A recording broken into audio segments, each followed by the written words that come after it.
Dupal High School appears as a ruined fortress, known as the worst hell in the country for the unruly. Here, the impact of fists has never stopped, and for years, no one has been skilled enough to claim the throne. That order was only broken when Ryu Woo-jin stepped in, a second-year student with cold eyes sitting arrogantly on the podium amidst a heap of defeated soldiers. He believes that in this miniature society, strength is the only measure to divide the rank between the leader and the submissive followers. He flashed an ambitious smile and firmly declared that there was nothing in this world his fists could not seize. But the real trick began when the computer screen displayed a Webtoon contest result email mocking the artist for failing miserably. Behind those bloody drawings was the lonely silhouette of a young man staring blankly at his unfinished manuscript in his dark room. He roared in resentment and then frantically snapped his stylus, as if to vent all his frustration when reality splashed a bucket of cold water on him. Despair caused him to lose his balance and tumble backward,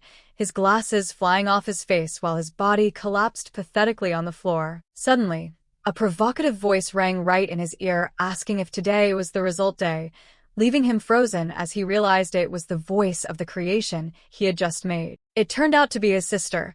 She barged into the room and mocked that her younger brother must have failed again, making him grumpily tell her to get out. Curious, the sister snatched the manuscript, certain that he had received the same comments as usual. And sure enough, the rejection letter appeared with the reason that the excessive action scenes were completely unsuitable for a story in the romance genre. The girl continued to tease, asking why an idiot like him kept insisting on cramming fighting scenes into a romantic love story. He could only lower his head and admit the harsh truth that he is a hardcore fan of romance stories and always yearns to become an author specializing in this genre. The sister thought for a moment, suggesting that her brother's lack of social skills was partly her fault when they were young, but she quickly dismissed it and continued to mock, asking how a guy who only knows fighting could understand what romance is. She pressed the boy's head down while laughing, asking if his underlings knew that their boss was actually a total romance manga nerd. Reaching the limit of his endurance, he suddenly grabbed his sister's teasing wrist, his eyes becoming completely different. He growled a warning to his sister not to cross the line, the aura suddenly changing and making the atmosphere as tense as a guitar string. He threatened in a low voice, asking if she thought he wouldn't dare to lay a hand on his own sister. However, contrary to all expectations, the sister didn't flinch and easily performed a throw that slammed her younger brother down. He could only let out a helpless scream as his entire body was lifted into the air. Immediately, the sister locked the boy down and scolded him, saying that the terrible school environment had turned him into a thug who didn't know his place. She even threatened to help him recall old memories back when he was always a mobile punching bag for his sister's violence. Pinned down on the bed in helplessness, he could only grit his teeth, thinking that if it weren't for the same bloodline, he would have. After completely suppressing the opponent, the sister smirked and ordered him to go buy dessert to offer her. A while later, on the table remained only an empty bowl and a pastry, proving the younger brother had obediently followed orders. The sister happily enjoyed the dessert, ignoring her brother who was muttering insults at her for being a greedy pig. He resentfully vowed that one day he would get his revenge, while the number -65,000 appeared as a mockery of the power gap between the two siblings. After the fiery battle, the guy suddenly glanced to the side with curiosity. He noticed his sister rewatching the movie Titanic and questioned whether she ever got bored of watching it. The sister coldly replied that a masterpiece is always worth watching over and over again. The word masterpiece suddenly made him pensive, his eyes sparkling with an indescribable concern. He turned to ask his sister seriously what she thought truly creates a great love story. The sister replied that it's how the work expresses the sweetness between the main characters, while also commenting that her brother had shown that quite well. But he immediately countered, pointing out that his two characters suddenly started fighting for no reason, even though in his heart he had to admit that the scene looked very cool. Seeing this, the sister offered a suggestion that he should try to find material for his work from his own surroundings, for example, at school. This suggestion made him think, and the image of the gloomy Dupal High School once again appeared in his mind. He immediately dismissed that idea in despair, because the school he attends is an all-boys school full of thugs and monsters. The sister suddenly had an idea, shouting that maybe he should try writing about brotherhood, but he immediately rejected it. She continued to analyze, saying that the chaotic and all-male school was the core of his problem all along. She asked a straightforward question about what he actually does at school, and the answer appeared through the image of a devastating kick, fighting. When asked about others, the answer remained unchanged, only that everyone would fight together. She continued to query about the role of teachers in that mess, and the answer couldn't be more blunt, that they would also jump in to fight with students because that's how the midterm exams take place. The sister exploded in helplessness, grabbing his hair and screaming that this was why he kept stuffing action scenes into everything, because there was no romance around him. She hesitantly suggested that he should just switch to drawing action stories, but he immediately fired back, saying that not knowing how wonderful love is was the more pitiful thing. Even so, he couldn't help but admit his sister was right. The real problem lay in the environment he lived in. A crazy idea flashed in his head. He imagined a bright future where he could collect countless romantic materials, from dates in school uniforms to love letters hidden in desks. With a determined face, he turned to declare to his sister that he had made his final decision. He eloquently announced that he would transfer schools, leaving his sister gaping in shock at this sudden decision. Although she was glad her brother was escaping that terrible school, the sister couldn't hide her worry when he confirmed he would transfer to a co-ed school. She anxiously asked if that school had any secret rules, and he admitted that he knew very well the unwritten laws of Dupel. He smirked, repeating the school's motto, that once a person of Dupel, always a person of Dupel, a battlefield that never forgives deserters. Because any student who intends to transfer will be considered a fugitive and will be hunted down relentlessly by the entire student body to pay a very high price for their betrayal. However, he revealed that there was still one single way to leave Dupel legitimately, making his sister curiously ask what it was. The answer was simple: just prove that you're leaving not because of weakness, but that only made his sister more confused. He casually said it was nothing special, then clenched his scarred and bleeding hand as an affirmation of that sole method. And that only method was to single-handedly defeat all 500 students in the school to prove absolute strength. One of the defeated opponents at his feet, Ma Suho, struggled to call out the name of Boss Woo-jin in respect mixed with fear. The freshman looked up with unbelievable eyes, asking why his senior would do something so world-shaking. Woo-jin only coldly replied that, unfortunately, this school simply couldn't give him what he truly desired. That declaration startled Ma Suho, who mistakenly thought his boss was looking for a new rival or even dreaming of national dominance. But Woo-jin simply affirmed that this school really didn't have that thing, making Suho angrily scream that Dupel had everything. In a final effort to hold him back,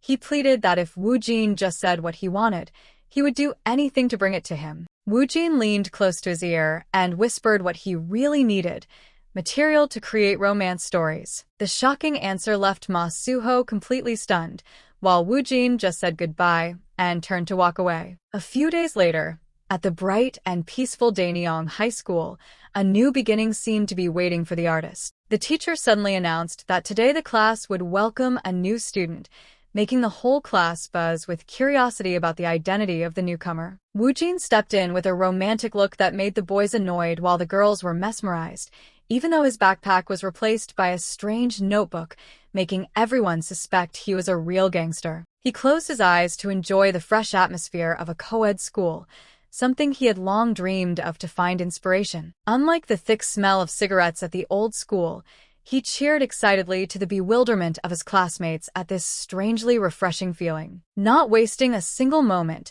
he immediately took out his pen and scribbled into his precious material notebook like an addict. He passionately wrote that a mixed classroom environment without the smell of cigarettes is the most perfect paradise to nurture romantic love stories. Looking at the haunting smile of the new student immersed in his own world, the teacher could only stand frozen for fear that he had just brought a psychopath to the class. Seeing Woo-jin standing there dazed, the teacher kindly asked if he was too shy and needed the teacher to introduce him. The guy woke up and pondered about the most impressive greeting for his first school transfer, then decided to keep the same demeanor as during his time in Dupel Hell. He flashed the characteristic terrifying smile of a boss and sent a challenging greeting to the bastards sitting in the class, officially marking his stormy presence. The students screamed in panic that a psychopath had just transferred in and immediately demanded to find the class leader to show off his power. The teacher angrily shouted at the troublemaker to go to the supervisor's office immediately,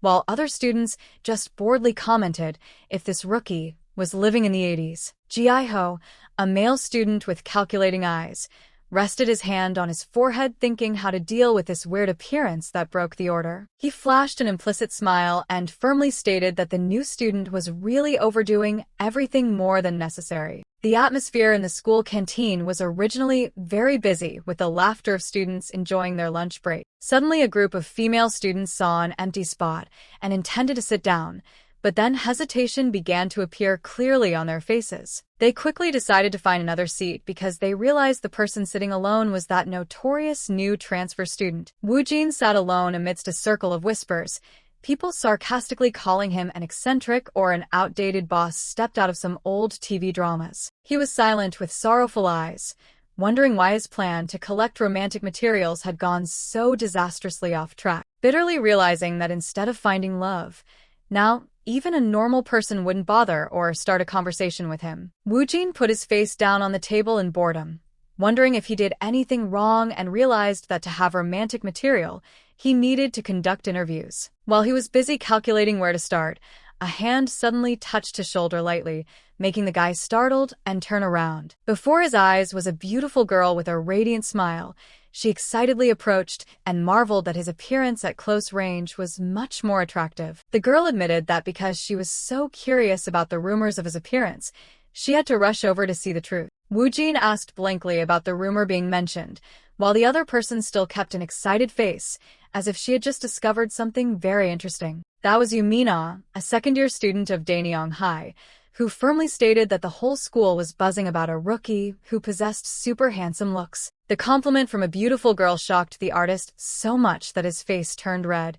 His eyes that were once cold were now filled with surprise. Woo-jin's heart began to race as Mina actively offered to take him on a tour around the school to help him get used to the new environment soon. The girl smiled shyly and confessed that she really wanted to find an opportunity to become closer to him, making Woo-jin completely speechless with joy. Looking at the radiant, romantic face of the girl in front of him, the guy inwardly cheered because he had finally found the perfect material for the Webtoon masterpiece of his life. Daenyong High School appears under the morning sun, a space completely different from the desolation of the previous Doppelhell. Mina leads the way, while chirping introductions that at the end of this hallway will be the music room, where melodies of love often begin. The young girl hums while pointing towards the warehouse block, excitedly explaining that it is the school's sports equipment storage room. Meanwhile, Woo-jin is absorbed in scribbling in his precious material notebook, making her irritably ask if he is paying any attention to her words. In reality, the guy is preoccupied with analyzing the classic motif of the female lead leading the new student on a tour, a perfect scenario to create intimacy. When both stop at the most deserted area, Mina lowers her voice saying that usually no one passes through here, so the atmosphere is extremely quiet. Suddenly she blushes and reveals that couples love choosing this place as a private dating spot, making Woo-jin's heart feel like it was struck by a fatal blow. Astonishment shows clearly in his eyes as the guy stammers back to confirm the unexpectedly romantic location she just mentioned. Mina flusteredly waves her hands wildly and begs him to act as if he never heard those embarrassing words.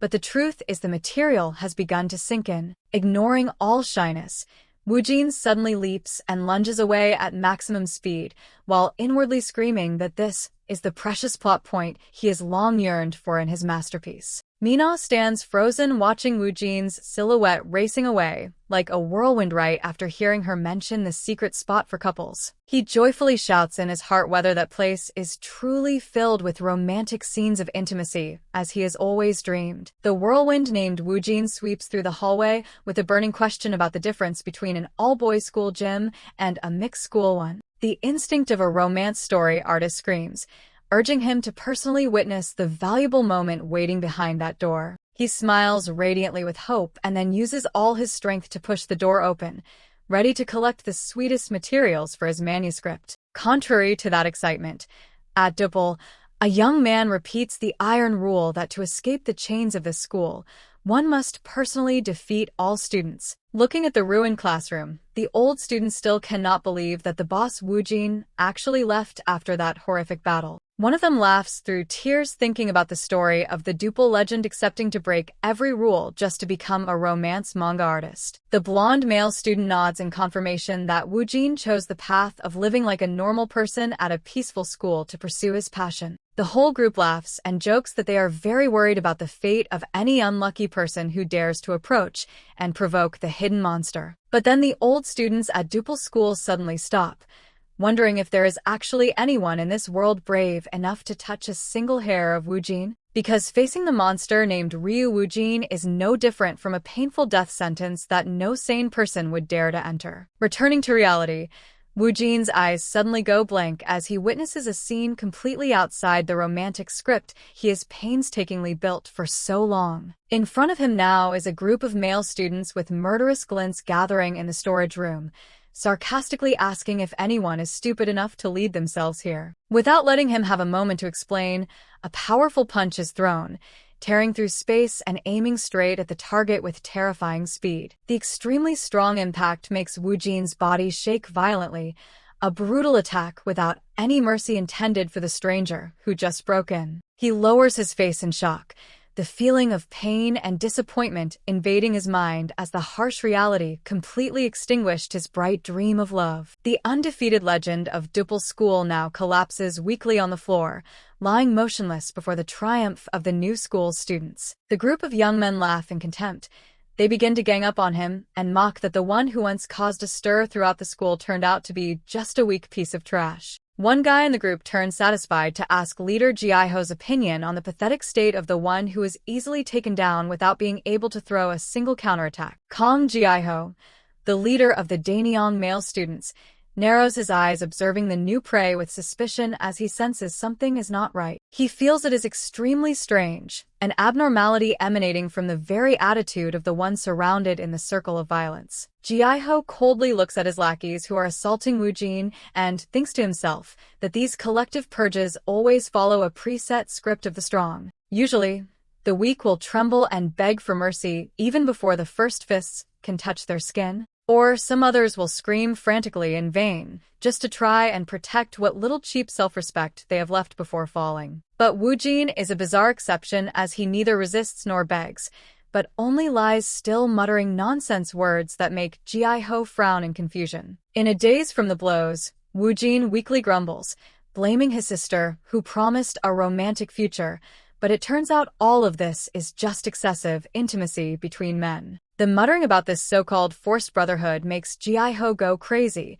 He screams, questioning what on earth that weird definition means in this situation. He angrily asserts that he has a girlfriend and has no interest in the new student's sick jokes, while the kicks continue to land mercilessly. In the middle of falling into the trap he set for himself while passionately searching for romantic material, Woo-jin suddenly realizes a painful truth that theory and reality are always 10,000 miles apart. Woo-jin bitterly realizes that the greeting in the style of a duple tyrant is the reason why all students here fearfully stay away from him. He decides to lie still and take the beating because he believes that if he doesn't resist, all misunderstandings about his aggressive nature will soon be cleared. He reassures himself that everything is still fine as long as the precious material notebook is still safely hidden behind his clothes. But the cruel reality hits when one guy in the group discovers the strange object and hands it to Ji-ho, making Woo-jin's face suddenly pale with fear. Ji-ho curiously flips open the notebook labeled with brand new material and begins to examine what is written inside with a suspicious face. He begins to read aloud the notes about the mixed classroom not having the smell of cigarettes or the motif of the female lead leading the new student on a tour to create intimacy. He bursts out laughing in mockery that these must be sick plans targeting Mina and calls it an extremely weird hobby. Woo-jin suddenly changes his attitude. He growls, demanding that Ji-ho return the notebook immediately, making the leader surprised at this strong resistance. He forces Woo-jin to open his mouth and beg, and he does it without hesitation, making the male students laugh because they think he has no self-respect left. Ji-ho smirks, triumphantly realizing that for someone who accepts being beaten in silence like Woo-jin, this notebook is definitely something more important than life itself. Woo-jin weakly challenged them, saying they could beat him until they were bored, but his gaze suddenly became razor-sharp and dangerous. He growled an order for Ji-ho to return the notebook immediately, a terrifying murderous aura abruptly erupting that made the opponent shudder in fear. In another setting on the rooftop, two male students were pensively mentioning the name Woo-jin with absolute respect, even though one had just had his name corrected. Jin Jian admitted to his subordinate that he was once beaten to a pulp by Woo-jin, a humiliating defeat that still haunts his mind even now. He began to reminisce about the first time he encountered Woo-jin, right after he had just arrived at this hellish school. At that time, Jin Jian accidentally caught sight of a lonely figure sitting in the middle of a ruined room, completely ignoring everything around him. He saw Woo-jin intently scribbling something in a notebook with extreme focus, just like a strategist preparing for a great battle. Contrary to the underlings' assumptions of a death list, the notebook contained naive analyses about cracking walls to express passionate love. Due to curiosity, Jin Jian recklessly snatched the notebook from the other's hand just to satisfy his own itch at that moment. However, when asked about the outcome of that foolish act, he could only look into the distance and reply in shock that he truly couldn't remember what happened after that. Beneath the enemy's feet, a provocative voice rang out urging Woo-jin to try and remember what happened a year ago. At that moment, a horrific memory rushed back, causing his pupils to contract as he realized he had once fallen into a state of total loss of control. When he woke up after the frenzy, he was stunned to find his entire body covered in blood while an entire day had passed without him knowing. Returning to reality, the leader Ji-ho looked down at the prey kneeling on the floor and coldly delivered a final warning. But Woo-jin's eyes suddenly changed. He growled an order for the opponent to return the notebook immediately. Responding to that anger, Ji-ho only smirked with contempt and mocked him not to try so hard to be serious because he looked like a total idiot. He casually reached out his hand as if intending to return the precious item to its owner. But immediately after was a cruel smile and the sound of tearing as Ji-ho heartlessly shredded every page of the manuscript before his stunned eyes. He laughed excitedly like a maniac as he watched the pieces of paper floating in the air and called out a character's name in mockery. Ji-ho added a bucket of cold water, saying that if he had just kept kneeling and begging, perhaps he wouldn't have acted so heartlessly. Woo-jin lowered his head in the shadows, ignoring the bewilderment of the male students surrounding him as if he had completely given up on resisting. One member of the group stepped forward, grabbed his shoulder tightly and sneered, challenging that he wasn't done playing and the guy shouldn't hope to leave here in one piece. He remained silent, but his body suddenly emitted a cold aura that made the surrounding atmosphere thick and suffocating. Suddenly, a lightning-fast uppercut swung out with terrifying speed, slamming into the opponent's chin, making blood splatter and the jawbone shatter instantly. Not stopping there, Woo-jin continued to spin and deliver a powerful kick, as if wanting to crush the next person into the floor brutally. Witnessing the outburst of strength like a monster, the leader Ji-ho could only stand frozen with eyes wide in disbelief at what was unfolding. The male students screamed in panic as they saw their comrade lying unconscious on the debris. They began to tremble, realizing they had messed with the wrong person. Woo-jin coldly grabbed the hair of a guy trying to get up, even as he desperately muttered that a weakling couldn't possibly have such strength. His speed was so fast that all of the opponent's counterattacks became meaningless against the flesh-tearing impacts. With eyes burning with murderous intent, Woo-jin delivered the decisive blow to completely crush the will of those who dared to trample on the notebook containing his dreams. Horrific cracking sounds echoed along with painful moans as Woo-jin began a bloody purge. He coldly grabbed the head of a panicked guy begging for his life, his eyes filled with killing intent, making the opponent tremble with fear. One student only had time to scream in despair that his nose had been shattered by the lightning-fast attack of the monster. The remaining male students watched in horror as their comrade fell. They stammered curses and realized that what they were facing was no joke. Despite the screams calling him a madman, Woo-jin silently threw lightning punches to completely extinguish the last efforts of resistance. He moved fluidly, like a ghost in the narrow room, making every attack from the opponent harmless and slow. Another guy was caught. He only had time to gasp in shock before realizing he had absolutely no way to escape. He tried to stay calm and said he was fine, but Woo-jin's hand was ready to deliver the next fatal blow. A massive impact exploded, splattering blood. officially ending the lopsided battle with absolute dominance from the king of Dupal. Amidst the ruined scene with defeated foes lying everywhere, Ji-ho could only sit silently in the darkness, stunned witnessing the rise of a legend he had accidentally awakened. Ji-ho stood quietly observing, his hand gripping a metal object calculatingly for a plan of remorseless purging. The opponent suddenly exploded like a flash of lightning, charging forward with terrifying speed to find a way out. A massive collision occurred, making the body of the one blocking the way shake violently before the sudden power of the one driven into a corner. He only had time to gasp in shock as he felt his entire defense system completely collapse in a single heartbeat. His body slumped onto the floor, his mind filled with fear as he wondered if this new transfer student was a real madman. Ji-ho called out to the transfer student arrogantly, intentionally drawing attention to pull the opponent into a tense one-on-one confrontation. Immediately,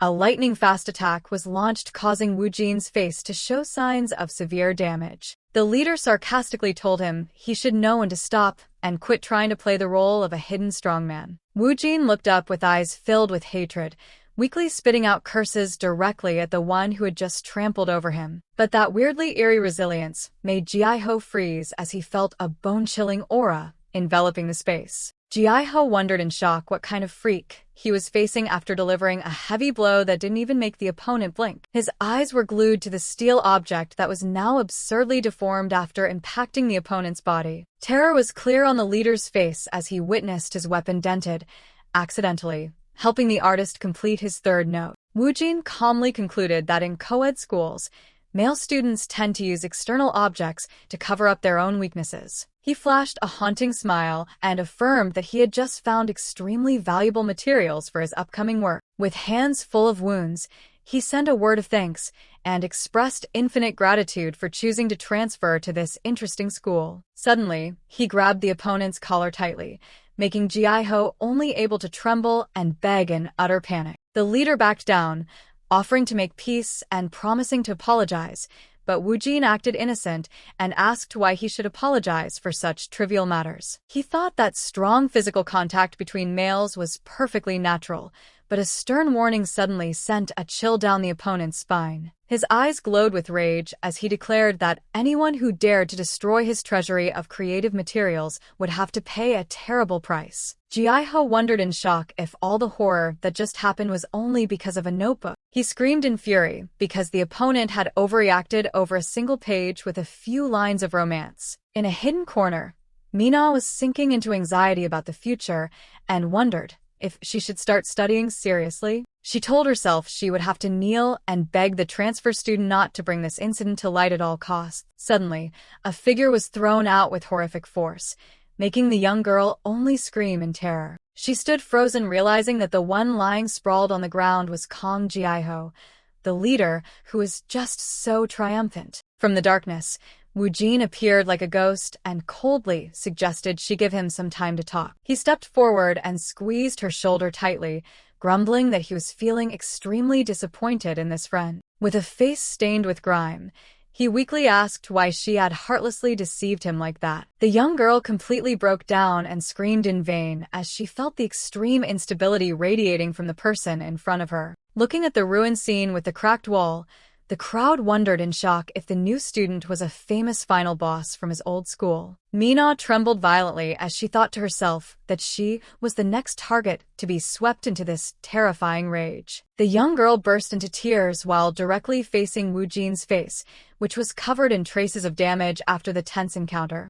Under heavy pressure, he gritted his teeth to suppress a resentment that was waiting to explode from the bottom of his heart. Suddenly, Woo-jin screamed in despair that there wasn't even a bit of romantic material here as he had hoped. Amidst the large space of the school, the quirky dialogue between the two suddenly became isolated and full of misunderstanding. Mina stood stunned and asked why he only focused on fierce male students if the real goal was to find sweetness. She stuttered a justification that she didn't understand his true intentions at all, even though she was the one who firmly affirmed this location before. Woo-jin resentfully repeated her introduction about the storage room being a place where couples frequently visited to date. He screamed in pain because he thought he would find a love paradise, but it turned out this place was also just a crude arena and nothing more. Mina asked in surprise if he didn't feel resentful about being tricked by those people into this deserted location to be beaten. The guy only calmly replied that these trivial things happen frequently,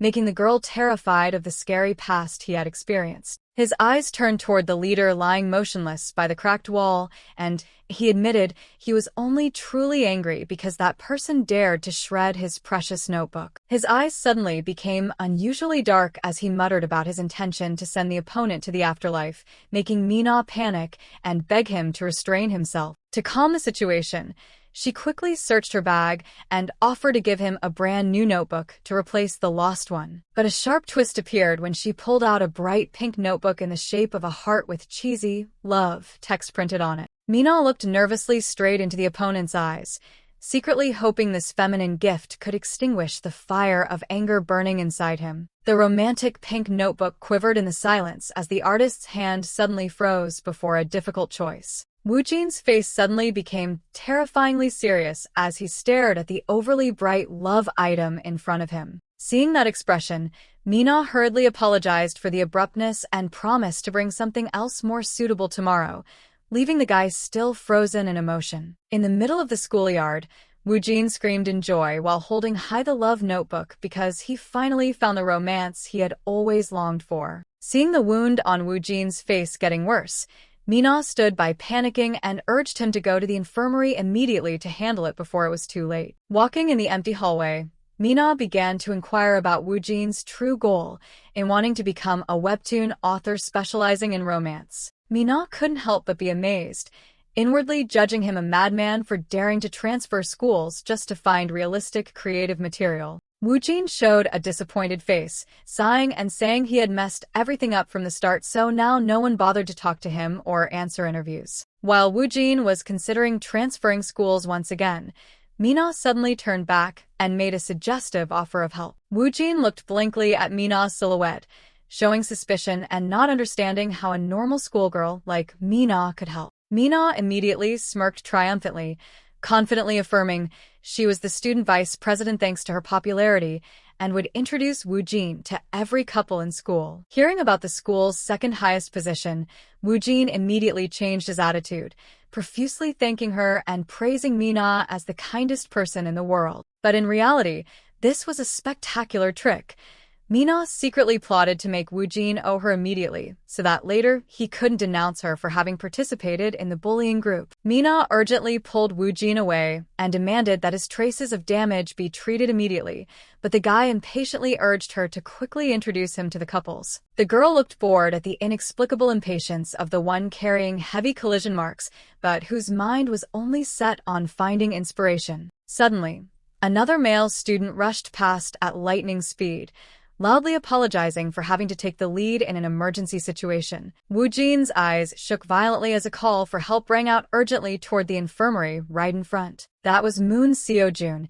He was carrying a female student in his arms with a panicked face and announcing she had just met a painful incident with her leg. The female doctor could only sigh helplessly as she saw Seo-jun's familiar face appear to disturb her peace once again. She ordered the guy to be less noisy and quickly placed the friend down on the bed to begin the process of checking the condition. Then she turned to look at the pair Woo-jin and Mina with suspicious eyes, asking if they both had any health problems. Realizing Mina's voice was becoming raspy, the female doctor asked her to be patient and wait a bit longer for a thorough examination. However, Woo-jin screamed in his heart with amazement, thinking that the dramatic act of carrying the dream girl was the ultimate romantic material he had always yearned for. Ryu Woo-jin roared in extreme excitement with bloodshot eyes when he was finally transferred to this school. But immediately after, the atmosphere suddenly changed as a hand gently applied a pain relief patch to the small ankle. Seo-jun panicked and demanded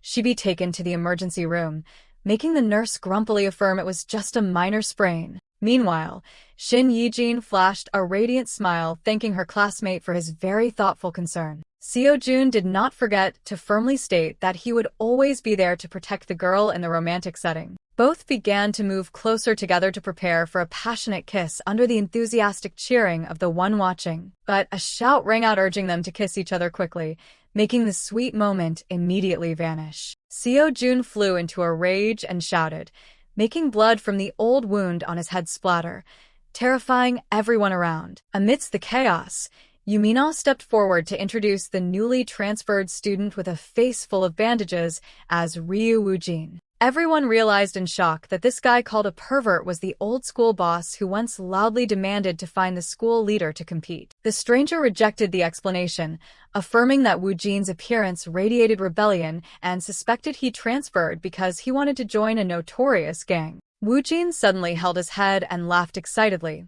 mentioning the names Seo-jun and Yi-jin as potential characters, and declared he came here to find material from them. The young girl was shocked to hear about that weird purpose, her eyes showing clear suspicion at the new student's excessive enthusiasm. Seo-jun showed clear annoyance at being dragged into unnecessary trouble again and demanded everyone leave him alone immediately. Despite that attitude, Woo-jin approached with a tense, inquisitive gaze and suddenly asked how long the two of them had been dating. The sudden question left both in a state of freezing, the surrounding space suddenly becoming silent in a very awkward way. The surprise turned into a mental shock clear on the faces of the pair, as if they had just heard the most absurd thing in the world. They screamed in panic and vehemently denied being a couple in a romantic relationship as rumored. Both explained they were only childhood friends, while the female doctor behind was feeling extremely tired and wanted to find a place to relax. Mina confusedly whispered into Woo-jin's ear that this was the most famous duo in school,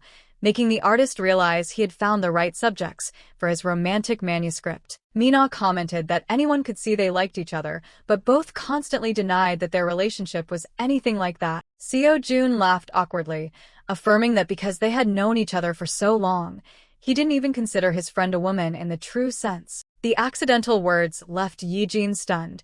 She looked at him with tearful eyes and painfully asked if it was true that he didn't view her as a woman. Both immediately fell into a state of extreme panic, as if struck by a bolt of electricity, when realizing the harsh truth about this ambiguous relationship. The artist stood observing with an inquisitive gaze, clearly sensing Seo-jun's awkwardness as he was trying to find a way to excuse his slip of the tongue. However, Woo-jin appeared extremely excited and inwardly cheered that their cute interaction was the ultimate romantic material that could kill any reader's heart. Mina then made an offer to help him arrange an interview after school, making Woo-jin so moved he praised her as an extremely kind person. At that moment, a heroic voice rang out asking if Moon Seo-jun was in this infirmary. That was Choi Jin-ho, a third-year student with a muscular build who was urging Seo-jun to quickly get to the field to join the football game with the group. The senior suddenly flashed a radiant smile when realizing Yi-jin's presence and sent a friendly greeting,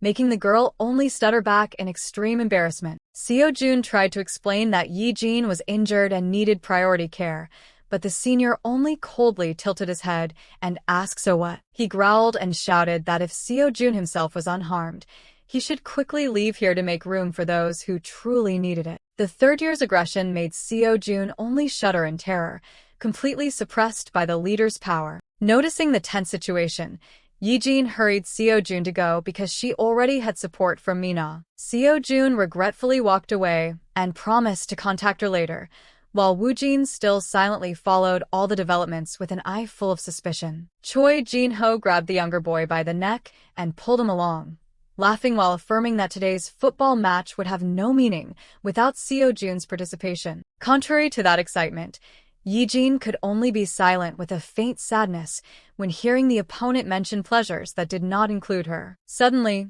Jin-ho turned around and criticized Woo-jin for the crime of daring to rudely interrupt the conversation of those with status. He screamed, questioning his character, making both Seo-jun and Yi-jin stunned at this totally unreasonable outburst. Mina screamed in horror to warn about a truth related to Seo-jun just as the third year was about to unleash his fury on the artist's head. Woo-jin stood dazed, clearly showing shock at the opponent's sudden interview offer right in the middle of the classroom. But the atmosphere immediately became chaotic as Seo-jun rushed over to stop the boss Jin-ho, who was about to leave. At this moment, Woo-jin's gaze abruptly changed, becoming razor-sharp like a predator observing its target. He showed no fear, looking straight up at the dark giant and coldly asking him to repeat what he had just said. This recklessness left Jin-ho utterly astonished, as he didn't expect the weakling before him to dare a direct confrontation like that. Facing the surging murderous intent, Woo-jin still calmly threw a challenge, asking if the guy was seeking death. Seo-jun's frantic scream tore through the terrifying silence to prevent the imminent bloodshed about to begin. He hurriedly pointed and explained that Woo-jin's mind wasn't right due to a recent head injury, while not forgetting to remind the boss that this was just a new transfer student who didn't understand the rules of this place yet. Though still full of suspicion, Jin-ho threw back a threatening look and decided to overlook the madman and leave. The nurse suspiciously asked about the truth of the wound while pointing directly at the white bandage, only for everyone to shudder witnessing the strips of cloth soaked in fresh blood, evidence of the horrific eruption just now. Jin-ho narrowed his eyes in annoyance, ordering everyone to stop making a fuss and quickly get back to their work. The boss turned his back to walk away, but didn't forget to call Woo-jin a transfer brat with a contemptuous attitude, only to stop at the door, throwing him a sharp look and a threat to send him to the Yellow Springs if he repeated it. Contrary to the tense atmosphere, Woo-jin still calmly affirmed he was completely sober despite his friend's worries. His eyes gleamed with a deep, calculating look, seemingly observing the next prey silently in the darkness. Suddenly, the rookie flew into a rage again, roaring and cursing at someone who dared to cut the line right in front of him. Fearing things would go too far, Yijin panicked and rushed forward, pulling a shirt over his head and urging Mina to help restrain the madman, ending with Woo-jin only being able to struggle in vain with muffled cries blocked under the thick fabric. Woo-jin frantically escaped from the head covering and gasped for air with a face full of bewilderment. He immediately turned to scold his friend for the abrupt action that interrupted his own calculations. But Yijin spoke up to warn that the guy just now was an extremely dangerous person he should absolutely not touch, as that man named Choi Jin-ho was a prominent member of the powerful Bikyoho gang in this area. Woo-jin casually smirked and asked back what exactly was so fearsome about the name Bikyoho. His friend shuddered,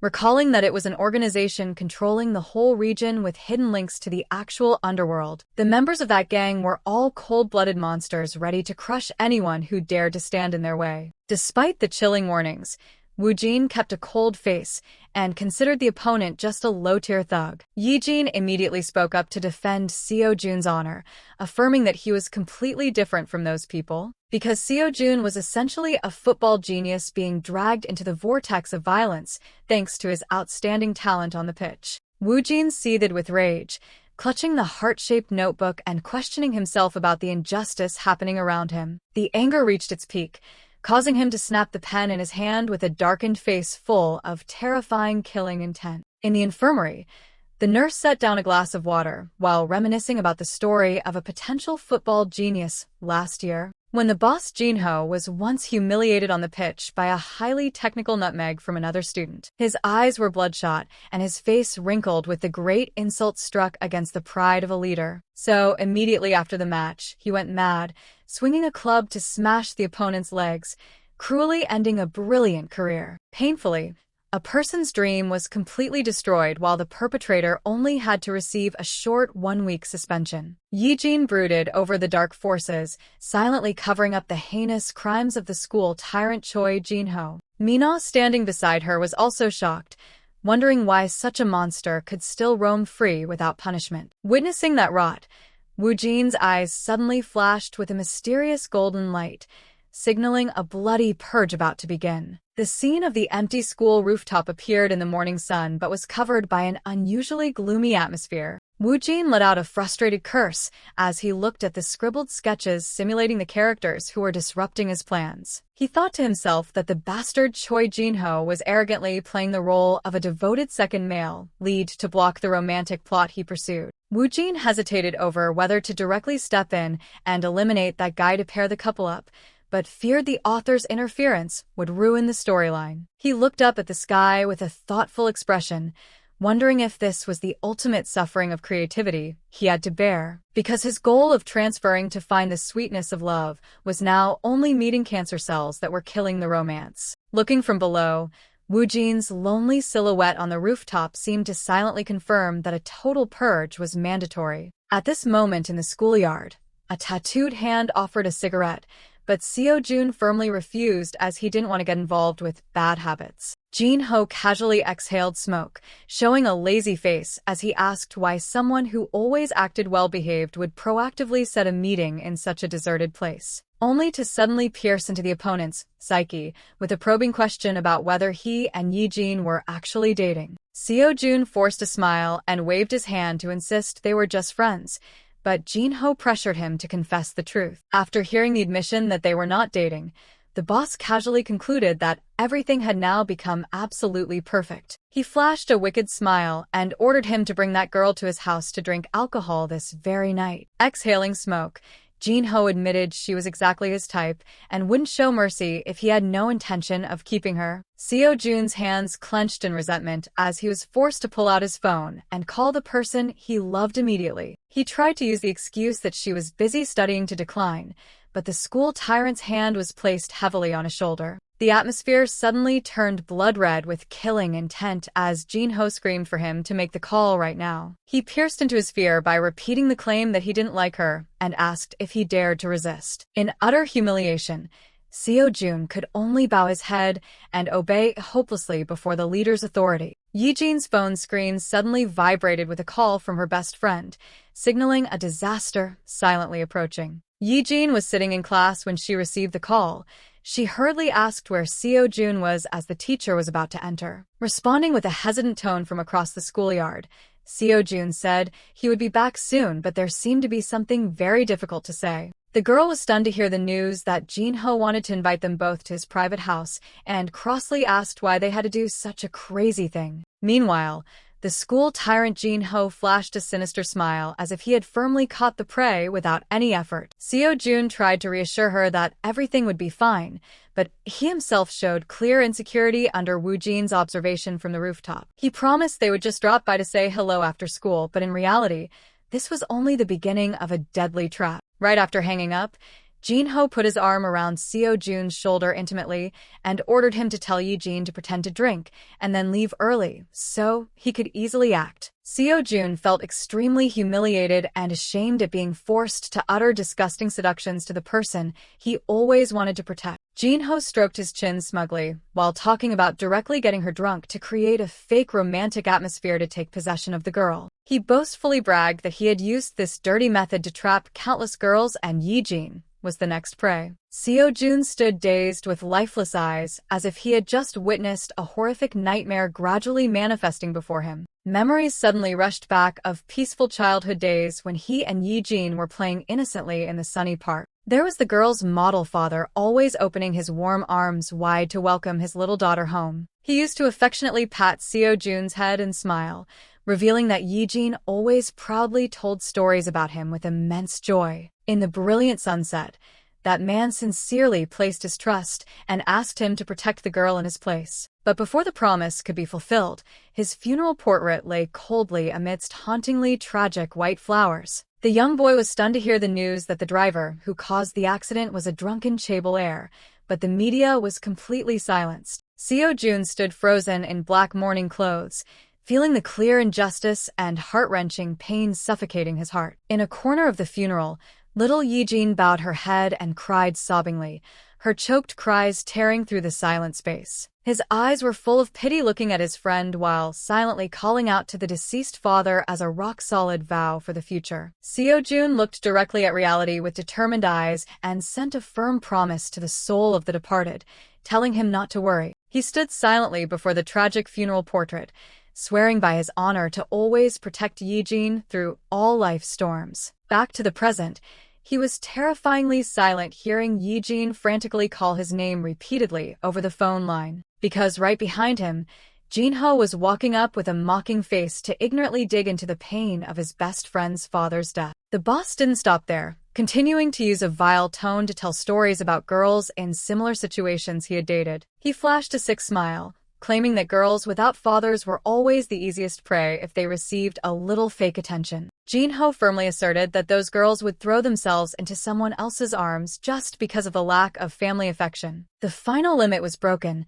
Seo-jun woke up in a frenzy with eyes glowing with blood-red killing intent as if he wanted to eat his opponent alive. He threw a 1,000-pound punch with great power, striking down the school tyrant's arrogance, sending him flying into the air instantly. The phone fell to the cold ground amidst Seo-jun's furious scream demanding the bastard pay for those insults just now. The surrounding crowd stood frozen in shock at the bloody confrontation taking place beyond all imagination. Meanwhile, Woo-jin still kept a cold face, observing the entire incident from above like a holder of destiny. Rage flared up, making teeth clench in fury, signaling a brutal counteraction about to begin. But Jin-ho quickly restrained his opponent's neck and uttered a contemptuous mockery about the weak strength of the defeated. The boss delivered a powerful kick tearing through space to completely subdue Seo-jun's will to resist. However, Jin-ho suddenly froze, reaching out to touch the pain on his face with shock as he realized he had just been hit. The school tyrant's face suddenly distorted with killing intent, shouting that he had respected his junior and didn't want to be rough. Immediately, he gripped Seo-jun's face and glared threateningly, making the victim stand frozen in fear. Jin-ho violently threw him to the ground and continued to insult that a coward had no right to interfere in his business. He swung a steel fist high with a mad smile, ready to deliver the final blow to end this violent game. Jin-ho delivered a thunderous punch that distorted Seo-jun's face in pain along with a sarcastic challenge about him not wanting to hand Woo-jin over. Seo-jun could only hang his head and endure the brutal humiliation that he was nothing more than a cheap joke in the eyes of the cold-blooded school boss. Continuous punches rained down, tearing through the atmosphere and pushing the victim to the brink of ultimate despair in the middle of the silent schoolyard. However, on the rooftop, Woo-jin was flashing a smug smile while flipping through the love notebook as if controlling this entire life-and-death chess game. He frantically swung his pen to draw excited lines,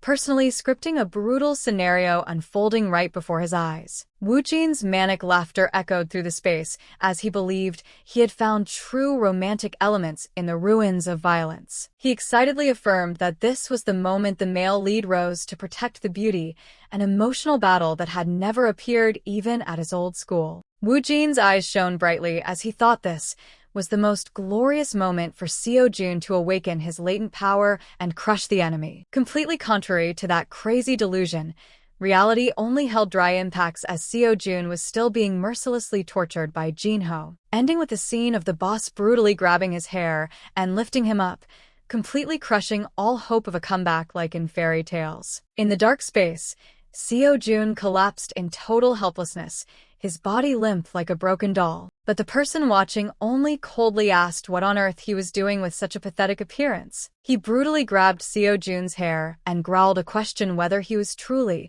the main character of this world. Immediately, the thug with blank eyes and a twisted smile put all his strength into a 1,000-pound punch charging forward. Instead of dodging, he stared crazily and affirmed once again that Seo-jun was the chosen one to endure it all. A brutal punch directly crushed the weak resistance, marking the turning point when the self-proclaimed protagonist was defeated. Seo-jun now lay motionless on the cold ground, his breath shallow in an inescapable trance. The perpetrator dragged a metal bar on the road, creating threatening sparks, his mouth constantly mocking and calling the junior's name. He stood tall over the soulless body, declaring he would send the friendliest regards to Woo-jin to end this game. He swung the metal bar high into the sky, his face distorted with excitement as he prepared to deliver the final killing blow. Seo-jun tried to crawl his battered body on the ground while the boss continued to pour out bitter insults. Jin-ho roared in a frenzy because he thought the opponent was intentionally ignoring him with ridiculous excuses of being busy. But he suddenly froze when an unknown object unexpectedly fell right in front of his eyes,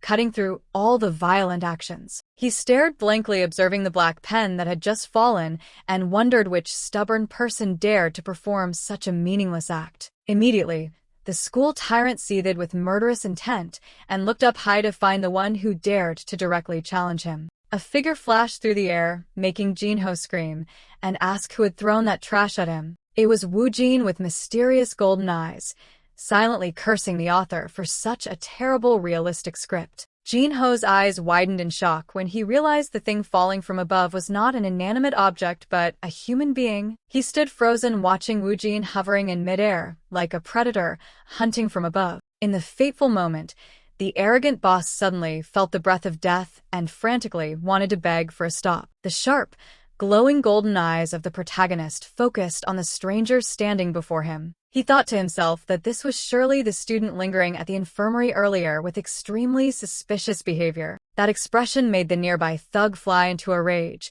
gritting his teeth in fury, as if wanting to tear him apart. Immediately, the protagonist launched continuous lightning-fast kicks, making the surrounding underlings fall before they could react. He jumped powerfully into the air, gliding as fast as the wind, aiming directly at the main target. A frantic call of Ji Hyun's name rang out in extreme panic as the killing intent approached. A hammer-like kick landed directly, making the person opposite shake violently and fly far from his standing position. The incredible power of the strike sent the remaining accomplices flying into the sky before falling freely in pain. The massive collision created a chaotic scene that only made the leader stare in horror. In the distance, a witness to the whole incident could only grit his teeth in anger, realizing he could do nothing to the boy. Jin-ho rushed forward, launching a fierce attack while loudly insulting the one who dared to interfere in his business. Woo-jin's hand suddenly reached out, tearing through space to block the sinister intention of the senior student. He roared in fury,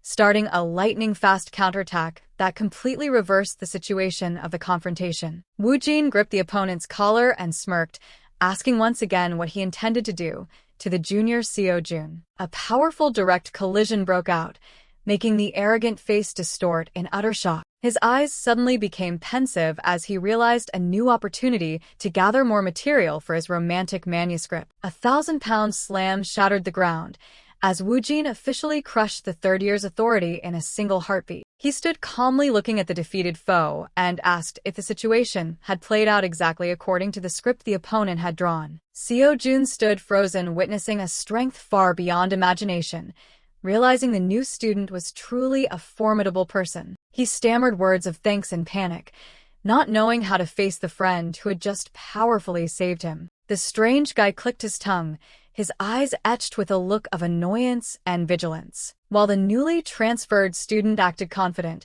clenching his fist and firmly asserting that he was quite sure about something. And immediately, a thunderous punch was thrown, so fast it only left a blurry trail. The strike was so strong it sent the victim flying into the air before slamming hard onto the ground, making the concrete road crack. Lying motionless in the wreckage, that guy could only stammer in disbelief at this power, while the winner coldly asked if he had done the same to others. But then he looked puzzled, while from afar, a red-haired student was watching the whole thing in horror, not understanding what was happening. Fear was clear on his face, with only one thought circling in his mind. Who was this transfer student that was so crazily strong? His appearance at that moment looked no different from a thug, making the red-haired student believe that looks truly said it all. However, when the thug was just defeated, the red-haired student timidly spoke up, asking if that guy had just stepped in to save him. Despite still being afraid, he murmured a thank you, but there seemed to be something else he wanted to say. Woo-jin stared deeply at the opponent with glowing eyes, coldly questioning the identity of the new friend in an atmosphere full of pressure. Seo-jun closed his eyes, trembling, mentally preparing for a brutal punishment as he saw the monster's hand reaching out. But instead of attacking, the guy only used his drawing pen to gently measure the lines on the opponent's face, as if seeking creative inspiration. He smiled radiantly, officially introducing himself as Ryu Woo-jin, a person striving to become a top-tier romantic love story author. The extreme contrast made Seo-jun stammer in amazement, unable to believe the one who just crushed the boss was a cheesy dreamer. Woo-jin buried his head in the pink notebook, writing about how the male lead could use combat skills to create impressive moments in his work. The pen moved decisively on the heart-themed paper as he excitedly declared a climax scene was about to take place right here. Seo-jun broke into a cold sweat, nervously asking if such a turning point could actually happen in reality, or if it was just a delusion. While performing a pact-sealing handshake, Mina, standing nearby, screamed, questioning why he kept calling every real-life event a scene. The artist smirked mysteriously, affirming that he himself had painstakingly arranged a perfect stage for everyone to shine together. Seo-jun broke into a cold sweat, asking the quirky new student what on earth he was rambling about that made him so confused. From afar, Woo-jin stood dazed watching the two male students facing each other in the middle of the empty schoolyard. The girl's eyes suddenly shook violently as she sensed a momentous event about to unfold right before her eyes. Woo-jin smirked with a mysterious smile, seemingly having the perfect script firmly in his hand. He excitedly declared that this was the classic confession scene that every romantic work must have to attract viewers. The artist decisively urged Seo-jun to quickly step forward and tell his female friend his true feelings. Seo-jun screamed in extreme panic when placed in an awkward situation that he had never dared to think of. He angrily questioned who allowed this stranger to interfere in personal matters and why Woo-jin was here. Woo-jin calmly recalled the moment he recklessly jumped down from the high rooftop to execute an unimaginable plan. He said that during that moment of free fall, he managed to throw a scrap of paper into the classroom window to arrange this dramatic appearance. The brilliant scenery unfolded as an affirmation that April is the most wonderful time to start sweet dates. When cherry blossom buds begin to awaken and the colors of spring flood the space, painting a heart-wrenchingly romantic picture. The winter chill gradually fades away, making way for a warm atmosphere to creep into the souls of those in love. Amidst that dreamy scenery, a bewitching smile suddenly appeared, signaling the presence of someone with a different soul. Ryu Woo-jin sat perched up high with glowing eyes. He tightly gripped his heart-covered notebook and triumphantly declared that he had gathered countless top-tier romantic materials. Under the cherry blossom canopy, newly in love couples walked hand in hand, capturing the most beautiful moments of their youth through selfies together. To an inspiration hunter like Woo-jin, this meant that a goldmine of knowledge about love had just opened up right before his eyes. He intently observed a guy affectionately feeding kimbap to his girlfriend, despite her shyly reminding him that they had only been dating for 2 hours. Immediately, Woo-jin exploded in extreme excitement. He frantically scribbled down that action and incessantly shouted praises for this romance. It was truly ironic that during the lunch break, a delinquent who should have been picking fights was skipping class and wandering around everywhere just to search for romantic material like a weirdo. Woo-jin frantically recorded that sweet moment into his romance notebook, secretly feeling smug as the precious source of material kept flowing endlessly. Noticing the anomaly, the girl began to shudder, feeling like she was being stalked, while the guy decided to step up and teach the pervert a lesson. He fiercely marched toward the dreamer, cheered on passionately by his girlfriend saying that this protective act was truly cool. A bossy shout rang out, forcing Woo-jin out of his train of thought to face a reality that was gradually becoming extremely tense. The guy yelled loudly, demanding a satisfactory explanation for the ongoing harassment, his face clearly showing impatience and frustration. Confidently boasting about being a brown belt in jiu-jitsu to intimidate the opponent,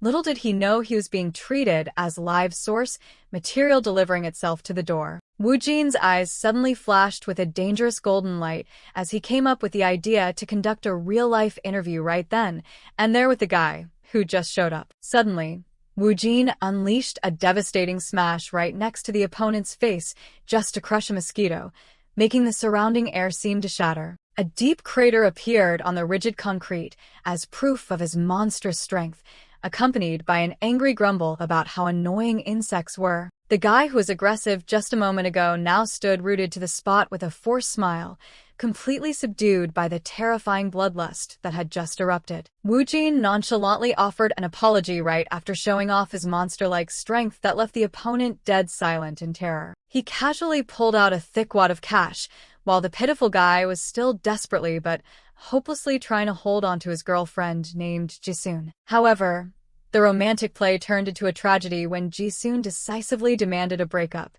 leaving her boyfriend kneeling and crying miserably. Holding out the stack of high-denomination bills as an exchange, Woo-jin coldly announced that he had a few important questions that needed to be answered immediately. And so, with just one impulsive act, the dreamer accidentally ruined the couple's relationship right in front of his eyes. Looking back at the wreckage he had caused, Woo-jin gave a slight smirk, telling himself that he had accidentally used too much strength without even realizing it. He strolled away leisurely under the cherry blossoms, promising himself that from now on he would have to hold back more so as not to ruin romantic materials. leaving behind the heart-wrenching wails of the loser right at the foot of the school's slogan board that praised character and creativity. The wad of cash lay lonely on the ground as a testament to the bitter pragmatism he had just brought upon his pitiful victim. The peaceful scenery of Daenyang High School appeared like a perfect cover for the chaos the school boss had just caused. The soccer match started intensely with a powerful finish aimed straight at the opponent's goal. The ball tore through the air at a dizzying speed, drawing a perfect curve to the astonishment of everyone. Seo-jun was putting all his focus into the match while Yi-jin stood on the sidelines, constantly cheering enthusiastically for her friend. In peak form comparable to a soccer legend, he prepared to pull off an unforgettable celebration. The ball slammed straight into the net amidst resounding cheers, marking a beautiful goal that thrilled the fans. His teammates couldn't help but be amazed by the miraculous curveball and continuously praised the masterful skills of the genius junior. Observing from afar, Woo-jin secretly felt smug, thinking that using a goal to confess love was the ultimate kind of romantic material. He nodded, affirming that this was an incredibly sweet action while Yi-jin was still smiling radiantly with the joy of victory. The climax exploded when Seo-jun boldly lifted his shirt to reveal a written message expressing his burning love for Yi-jin right in front of the crowd. However, that delusion quickly vanished when Yi-jin turned to interrogate Woo-jin for arriving at school late and reminded him to mind the time. Yi-jin worriedly mentioned that Choi Jin-ho had disappeared without a trace since the fight and instructed Woo-jin to notify her immediately if anything went wrong. She clearly showed anxiety because he had accidentally messed with the notorious Bikyoho gang, and yet so far there had been no sign of retaliation from them. Facing the offer of help from his friends, Woo-jin maintained a cold attitude and insisted that he would settle everything smoothly by himself. His eyes wavered slightly when he heard Yi-jin call his name with all sincerity amidst the pressure-filled atmosphere. Flashing a meaningful smile, he advised Yi-jin to just keep living happily with Seo-jun because that was the only way she could help him complete his comic. The moment Woo-jin turned his back to walk away, Seo-jun, standing behind, flew into a jealous rage and roared, demanding that he never look at his girlfriend again. A malicious soccer kick flew straight at Woo-jin's head, accompanied by the furious shouting of the striker, who was losing control due to jealousy. Meanwhile,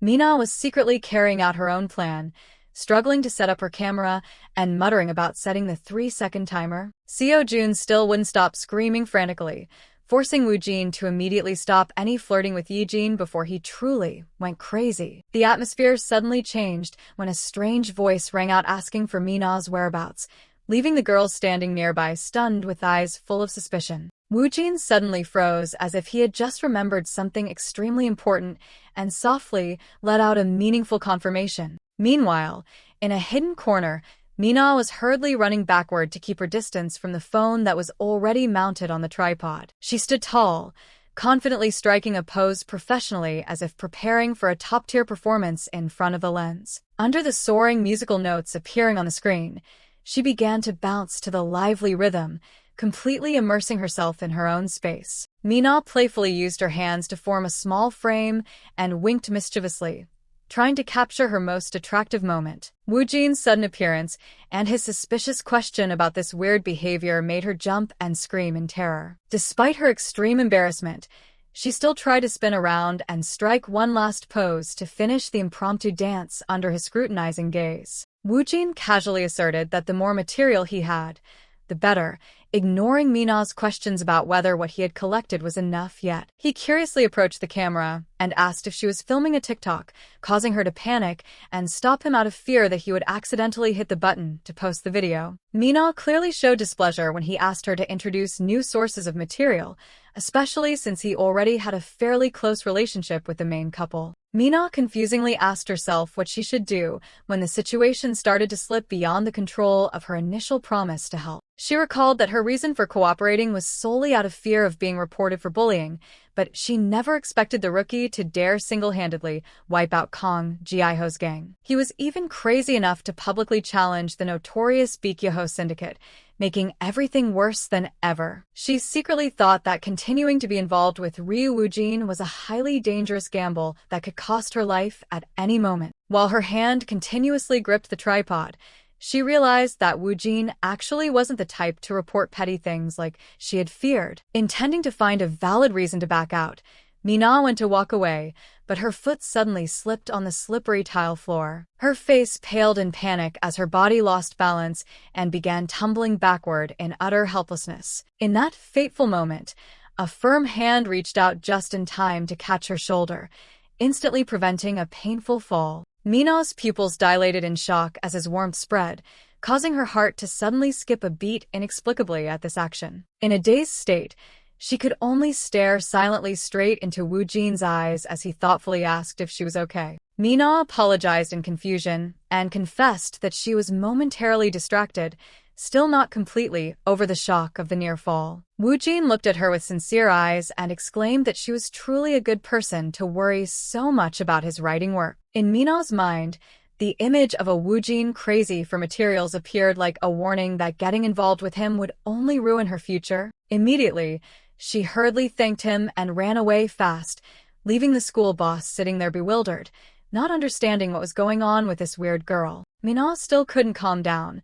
She bit her lip nervously and asked herself what on earth this crazy situation was all about. The story suddenly shifted to the pages of the dedicated notebook, where Woo-jin was diligently sketching every romantic detail he had painstakingly collected. A female student's silhouette appeared faintly in poetic flashbacks, suggesting a new source of inspiration slowly kindling. Back to reality. The direct touch and Woo-jin's unwavering gaze left Mina completely stunned in an atmosphere thick with romance. Her legs seemingly lacked the strength to keep walking, only able to stand rooted in place amidst endless, chaotic thoughts. Behind the school boss's back, silence enveloped the space like a meaningful pause before new events began again. Mina noticed that Woo-jin wasn't taking any notes and wondered about the strange absent-mindedness of the dreamer author standing silently by the window. Yi-jin couldn't hide her astonishment upon hearing that he had neglected his studies and hadn't stepped foot in a classroom since middle school. After receiving some advice from Yi-jin, Woo-jin stretched refreshingly and decided that, for the first time in a long while, he would experience what it was like to really attend class. He casually admitted with a cold expression that he had gotten so used to skipping class as a hard-to-break habit that he himself didn't even realize it. His past in the Dupel hell resurfaced like a violent nightmare, where lightning-fast kicks and bloody fists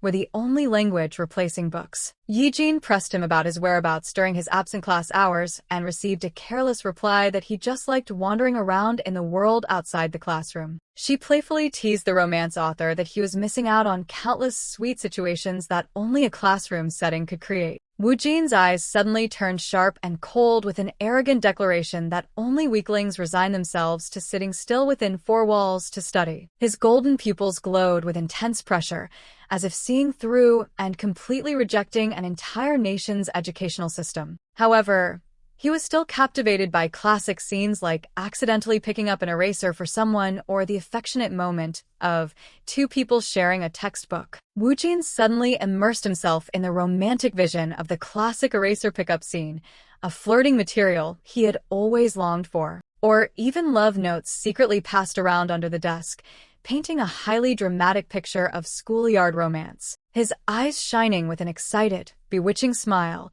he secretly thought that it had been a very long time since his warrior blood had boiled for love like this. A bizarre image of a sword carried on a back appeared in his mind as a comparison of the difference between the two educational environments. Woo-jin silently thanked Yi-jin for helping him unlock an abundant source of material, something that would make his name in the Webtoon world. Noticing his hesitation, Yi-jin immediately provoked him by asking if he had the heart to let those sweet moments go to waste. Immediately, the school boss passionately shouted that he would attend class very diligently, while Yi-jin reminded him of Mina's whereabouts. The classroom scene emerged in total chaos with screaming questions about chemistry class or the despair of having forgotten to finish homework. Even the pragmatic buying and selling of notebooks among students appeared as an authentic piece of school life. The haunting face of a stranger appeared like an ellipsis, signaling the next wave of troubles about to crash down. Woo-jin stopped in his tracks at the sight of a male student suffering a harsh handstand punishment right in the middle of the classroom. He looked around the room in shock and silently wondered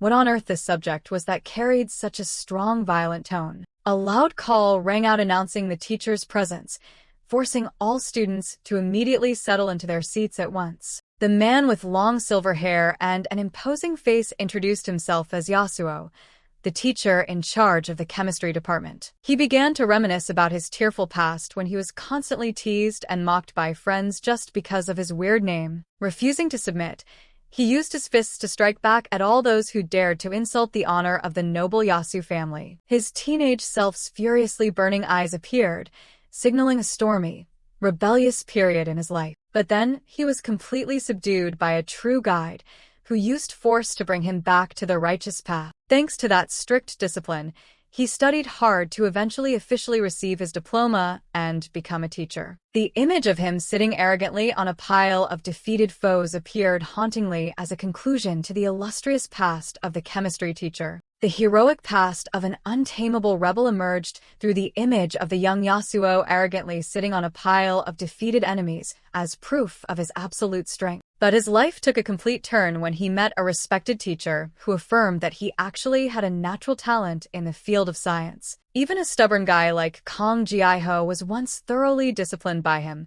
only to now become more obedient and sensible than ever. To Mr. Yasuo, the noble duty of a teacher is to guide students with iron discipline, as he boldly declared he would put everyone back on the right track. The heartfelt advice and encouraging pat on the shoulder from his predecessor back then have always been his greatest motivation to continue his career. Back in the classroom, Mr. Yasuo sternly reminded Woo-jin that the class had already started as soon as he saw the rookie poking his head in the door. A recruitment notice for the translation team suddenly appeared as an invitation for talents to join in developing the comic community. The whole classroom immediately exploded in shock as the students whispered and gossiped about the presence of the rookie deemed as the transferred psychopath, especially a male student grinding his teeth in furious anger, unable to believe that Ryu Woo-jin still had the nerve to continue showing up at this place. A memory flashed back of the opponent grabbing Woo-jin's collar and screaming in shock about his sudden disappearance after that fateful day. Back to the reality of the classroom,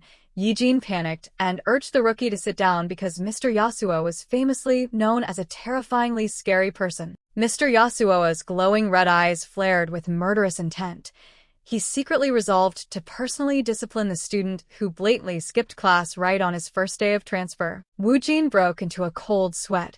He felt an invisible pressure weighing down heavily when facing the teacher's menacing glare. The teacher suddenly yelled loudly, demanding him to put his face down on the desk, while the wanderer could only blankly utter a silly Japanese phrase in response. The handstand punishment right in the middle of the classroom was immediately executed, proving the teacher's iron discipline against rebellious ones. With his face upside down and his eyes pitifully darkened, Woo-jin made the surrounding classmates unable to hold back their laughter at his true nature. Kong Ji-ho laughed triumphantly, gloatingly mocking his opponent for being unlucky enough to pick Mr. Yasu's class to be late for, and declared that Woo-jin's death was guaranteed. But as soon as the teacher coldly ordered silence, the silver-haired schoolboy immediately trembled and bowed his head in agreement, in absolute terror. The teacher gently reminded Ji-ho about the previous time he was disciplined, making him only able to apologize profusely and bitterly admit the strictness of this mixed-environment classroom. Woo-jin was lying face down on the floor when he suddenly noticed a strangely delicious scent coming from the wooden sword pointed straight at him. Mr. Yasuo casually confirmed that it was katsuobushi, leaving the school boss stunned that a type of food was being used as a weapon. Immediately, an immense pressure descended, accompanied by a demand for absolute silence, making the classroom atmosphere extremely tense. The chemistry teacher proudly explained that this was a super-aged dried bonito block meticulously crafted by the hands of Japanese artisans. With terrifying hardness enough to crush a skull, the food sword left a deep crack on the floor, making Woo-jin tremble in fear. Starting to interrogate him about his reasons for skipping class all this time, the teacher deduced that perhaps this rookie had been homeschooled in a special environment. To verify the truth, a highly complex chemical equation was quickly written on the blackboard as a tough puzzle for him. Mr. Yasuo coldly declared that this was a competency test to determine whether he was qualified to continue sitting in this class or not. Behind the strict facade lay a sinister intention, as the teacher believed that psychological warfare would be much more effective than merely using brute force. The teacher was determined to expose Woo-jin's ignorance in front of the crowd to turn him into a laughingstock and crush the delinquent's pride. Woo-jin casually declared that he had solved the problem and gave the answer 0.465, shocking the whole class with his astonishing accuracy. Mr. Yasuo broke into a cold sweat in sheer amazement. He couldn't believe that someone with the appearance of a delinquent could possess such formidable intellect. Refusing to surrender, the chemistry teacher released his bloodlust and swore that his guidance would never stop at a minor challenge. Immediately, a more complex chemical equation was frantically scribbled on the board as a final attempt to protect his teacher's honor. Calculation formulas related to volume and pressure continuously appeared on the blackboard, creating a confusing maze of knowledge to stump the rookie. The teacher triumphantly declared that this problem would be incredibly tough, but Woo-jin only smirked and provided the answer Kc equals 0.66856 bar too easily. The immense psychological shock caused Mr. Yasuo to completely collapse. He fell to his knees on the floor in utter bewilderment at his student's talent. Woo-jin casually explained that he had memorized this knowledge since middle school and curiously asked if this was the general standard of a co-ed environment. Flashing a radiant, confident smile, he thanked the dumbstruck teacher as a confirmation of his absolute intellectual victory. Mr. Yasuo gritted his teeth in extreme anger at the brat's arrogance, while Woo-jin secretly gloated about having just collected another incredibly valuable source of material. A hand suddenly shot up, accompanied by a loud and clear call to the teacher, shattering the suffocating atmosphere engulfing the classroom. It was Hong Ji-won, the Class 3 president and the elite student ranked second in the whole school, who bluntly suggested the teacher stop the test to continue the curriculum. The entire class erupted in mocking laughter upon witnessing Mr. Yasuo kneeling miserably on the floor right in front of the rookie. The chemistry teacher realized in shock that he was the one being humiliated and having to taste the ultimate feeling of shame in front of the unruly students. In his desperation, the teacher suddenly remembered the teachings of a senior years ago at a late-night eatery that soft methods would never subdue delinquents. The troubled young Yasuo had replied that he had no other choice when student rights and regulations banning corporal punishment were increasingly tightening. The senior casually set his liquor glass on the table and firmly asserted that if all educational measures failed, there was only one final option left. Back in reality, Mr. Yasuo's eyes suddenly became profound as he called out Ryu Woo-jin's name, confirming his next plan. The rookie flinched slightly and turned around with a bewildered expression, feeling an invisible pressure weighing heavily on his shoulders. The chemistry teacher's face suddenly contorted eerily as he issued a cold order demanding Woo-jin stay after class for a private disciplinary session. Mr. Yasuo exuded overwhelming bloodlust and silently declared that he would secretly teach the rookie a harsh lesson to enforce discipline. Standing in the middle of the empty gym, Woo-jin maintained his naive expression and wondered if this was a special tutoring session. Although admitting he frequently skipped class, he still confidently asserted that he had absolutely no trouble absorbing the coursework. Without giving the opponent time to react, the chemistry teacher unleashed a lightning-fast swing that tore through the space with his powerful food weapon. Woo-jin was struck down to the floor. He lay flat and weakly reminded the teacher that all corporal punishment against students had been banned. However, Mr. Yasuo remained indifferent, raising the wooden sword high and casually declaring that he knew nothing about that ridiculous regulation. The teacher emphasized that the thing in his hand was just a cooking ingredient, ignoring the fact that Woo-jin was outraged by this act of playing with food. Yasuo began to reminisce about his own rebellious youth and his luck in meeting a mentor who helped him turn his life around. Seeing the immense potential inside the rookie, the teacher asserted that he just needed a proper guide to return to the righteous path. Immediately, the teacher lunged forward, launching a suppressing attack and loudly declaring that he would personally educate his student with this stick of love. A massive explosion occurred right in the middle of the gym as Mr. Yasuo's wooden sword clashed violently with the rookie's hidden strength. The chemistry teacher smiled with excitement and generously praised that Woo-jin was truly no ordinary delinquent. Faced with that praise,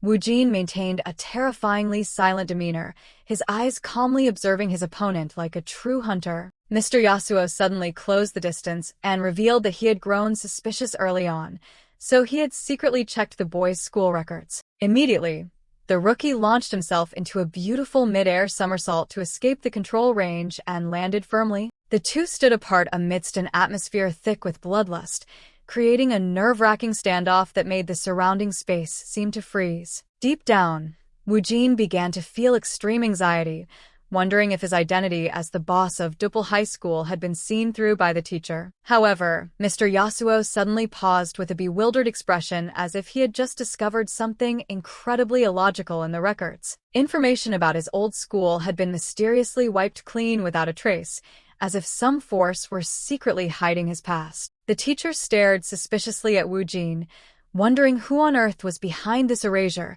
leaving a giant question mark hanging in the air mid-battle. Mr. Yasuo pointed the sword at Woo-jin and interrogated him about what kind of person he was to possess such monstrous abilities. But then the teacher suddenly froze, his face changing color as he realized his precious Katsuobushi weapon in his hand had vanished without a trace. Meanwhile, Woo-jin slightly clenched his fist and casually declared that he himself wasn't sure what was actually happening either. He gave a slight, arrogant smirk, simultaneously letting crushed fragments fall from his palm and admitting that the teacher had startled him a bit. Mr. Yasuo watched in shock as the pieces of dried bonito fluttered down.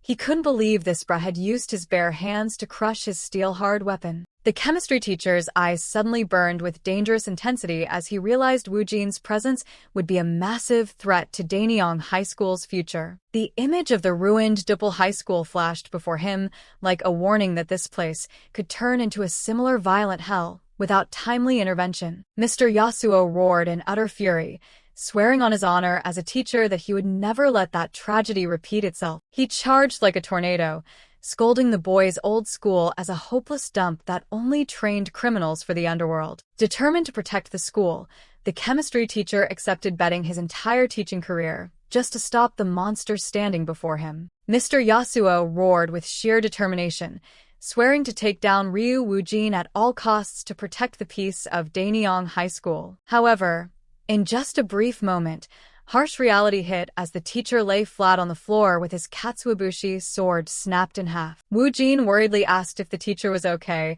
and thoughtfully offered to take the poor educator to the infirmary for first aid. The chemistry teacher, still in shock, faintly asked if he had come to this school just to stir up a storm or if he had some other destructive scheme. In response to that suspicion, the rookie casually affirmed that his sole purpose was to find romantic materials for his work. The utterly absurd answer left Mr. Yasuo completely speechless. His brain seemed to go into overdrive facing this eccentricity. Woo-jin began to open up about his dark days at his old all-boys school and why he yearned for an environment filled with romance. Under a bright halo, he flashed a radiant smile and declared his burning dream to become a world-class romance comic author. Mr. Yasuo stared wide-eyed at the brat's expression, a profound terror rising within him at the sight of a new kind of monster. Seeing Woo-jin's pure eyes without a hint of deceit, the teacher could only stand dead silent, asking himself if this guy was an angel or a devil. Mr. Yasuo gave a helpless cold snort and admitted that the student in front of him had truly realized the secret hidden behind his attack. In the middle of the large arena, the admiring praise rang out like a bitter admission of the chemistry teacher's defeat. Witnessing the opponent completely unconscious right at his feet, Woo-jin could only stand silently looking at the fallen figure of the person who had just declared he would educate him. He sighed,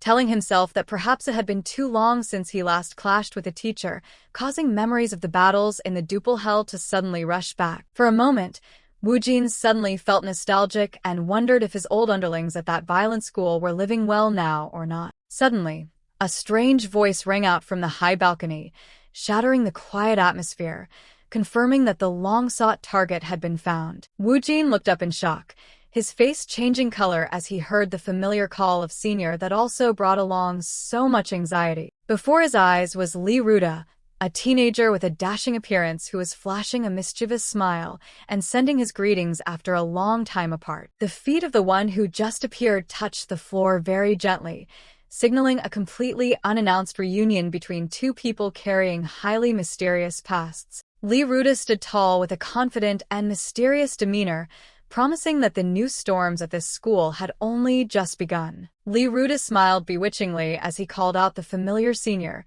He was introduced as a freshman from the duple hell. Woo-jin was secretly amazed because he had never revealed his transfer to anyone, but the guy in front of him seemed to know every detail. Standing in the middle of the gym, the rookie asked in bewilderment why on earth Lee Woo-jin was here while the scene was still scattered with traces of the fight. The opponent casually pulled out his phone and revealed that he had always been secretly tailing someone he immensely admired. Suddenly, Lee Woo-jin dropped the item onto the floor with a clumsy expression, making the atmosphere instantly awkward. Instead of picking it up immediately, he nonchalantly walked away as if that expensive item didn't belong to him at all. Then he suddenly crouched down, clicking his tongue in annoyance upon realizing that he couldn't just ignore the mess like that. Woo-jin broke into a cold sweat at this bizarre behavior and offered to help pick it up to end the awkward charade. However, Woo-jin used his foot to forcefully kick the phone toward Woo-jin, leaving him completely stunned by his junior's rude attitude. Woo-jin's eyes suddenly widened in shock when he saw an incredibly familiar image clearly displayed on the device's screen. Woo-jin was stunned to see that Yumina had unexpectedly become famous thanks to a short social media clip that Lee Woo-jin had just shown him. In the video, she was cheering excitedly while Woo-jin's annoyed face accidentally appeared in the background. The extreme feeling of embarrassment made the school boss hold his head and scream, cursing the nuisance that social media influencers brought. Lee Woo-jin brought up the rumors about the illustrious boss leaving his old school to pursue a career in drawing romance comics, making Woo-jin extremely embarrassed. Seeing the teacher still lying motionless, the rookie frantically clarified that he hadn't actually assaulted the teacher as his junior mistakenly thought. Woo-jin tried to explain that the teacher had merely slipped on a piece of dried bonito, despite the other skepticism about his ambition to dominate the school world. Looking at the scattered fragments right at his feet, he wondered why this food weapon had appeared here to cause such a ridiculous tragedy. Lee Woo-jin casually picked up a piece to taste and praised the bizarrely rich flavor of the super-aged dried bonito. With a profound look, the junior repeated Woo-jin's assertion about his dream of becoming a romance webtoon author as a confirmation. Finally, Woo-jin urged Woo-jin to scram quickly and didn't forget to demand that he keep his presence at this place an absolute secret. Woo-jin expressed his concern about Duple High School's terrible reputation and asserted that if his identity were exposed, it would be hard for him to make friends with anyone. Lee Woo-jin stared in shock at his senior and asked what he was babbling about since he had only just started cleaning up the mess of his first day. The junior asked suspiciously if the senior intended to completely give up fighting just to pursue unrealistic romantic dreams. Woo-jin slightly bowed his head, uttering a meaningful apology that instantly made the surrounding atmosphere more suffocating and tense than ever. Witnessing the bizarre conversation, both Seo-jun and Yi-jin screamed in panic and demanded an explanation for what they had just heard. Asserting that love had never been a second priority, Woo-jin maintained a cold expression as he faced a wind-tearing kick hurtling straight toward him. Immediately, he unleashed a powerful suppressing strike that created brilliant electric sparks in the middle of the arena, completely overwhelming the opponent. A terrifying shockwave occurred, shattering the wooden floor, followed by an immense pressure sweeping through every corner of the room. Lee Woo-jin trembled as he looked through the smoke and dust, secretly wondering if the illustrious senior from the past had truly lost his mind. A blinding explosion erupted, officially putting an end to any doubts about the monstrous strength of the one calling himself a romance comic author. Lee Woo-jin broke into a sinister smile. The freshman of Duple High School began to reveal himself with an extremely unstable demeanor. He stepped closer and probed into his opponent's mind, asking if the true target had been Mr. Yasuo right from the start. Woo-jin admitted that he had once wanted to cheer for his senior to dominate the school world, but now he had completely changed his mind. With threateningly sharp teeth, he declared that he would get Woo-jin expelled to drag him back to their violent old school. The junior frantically asserted that he would begin his revenge by turning the chemistry teacher into a cripple immediately. The story suddenly shifted to the setting of an old neighborhood under a blazing red sunset, as if signaling a dramatic event. A young man strolled leisurely without knowing he was falling into the center of a fierce pursuit. A scream demanding everyone to get out of the way tore through the air, forcing anyone in the way to immediately yield to the hurricane. Right after was a bloody purge that sent opponents flying in all directions amidst the desperate, apologizing wails of the defeated. The battle concluded with a powerful long slide on the ground, leaving behind a faint haze of dust and the terror engulfing the small alley. Ruda threw a powerful punch that made the wall explode in the sunset, forcing Seo-jun to frantically find a way to dodge the attack full of killing intent. He smirked and clicked his tongue in annoyance as the prey in front of him still refused to completely submit to his power. Without giving the opponent time to rest, Ruda continued to scream, demanding his seniors stand and fight, creating a terrifying shockwave that tore through space. Seo-jun could only bend over under the suffocating pressure, secretly cursing the madman in front of him as objects flew past his head at a dizzying speed. Witnessing the whole thing, Woo-jin narrowed his eyes in suspicion, realizing that someone with heavily injured hands could maintain balance and run at such an absurdly fast speed. He stared blankly toward the end of the alley, his mind beginning to form hypotheses about the anomaly in the injury of the guy who had just dashed away. Immediately, a sharp sound rang out as a foot stomped hard on the ground, signaling a dramatic climbing action about to take place. Looking down from above, Ruda showed off his masterful parkour skills as he easily conquered the brick walls, leaving Seo-jun looking up in utter helplessness. Standing arrogantly on top of the building, he laughed gleefully, teasing that his opponent couldn't climb up, and mocked the act of bullying an injured person by the one claiming to be the strongest of Duppel High School. Ruda delivered a thunderous stomp that shattered the concrete block under his feet, while threatening that there would be no forgiveness whatsoever for those who dared to use their injuries as an excuse to run away. Ruda exploded with power, rushing forward and shouting loudly that this was absolutely not the way a true Duppel High School boy should act. Woo-jin widened his eyes in astonishment at the sudden attack and couldn't help but scold the opponent for being an idiot. The rookie frantically tried to move Mr. Yasuo to a safe place, secretly worrying about the intervention of a third party. Amidst the quiet school scenery,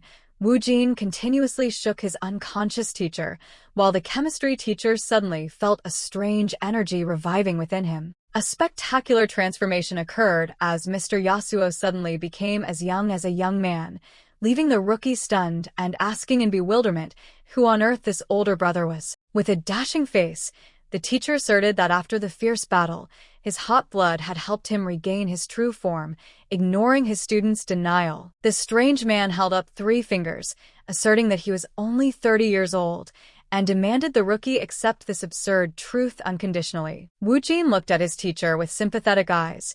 He secretly and bitterly assumed that the terrifying pressure of teaching unruly students had caused him to age prematurely to such an extent. The teacher casually advised him to leave the podium soon if a teacher's life was so harsh that it made it impossible to act like a normal person. The atmosphere suddenly became thick with bloodlust as Ruda flashed a smile full of sharp fangs.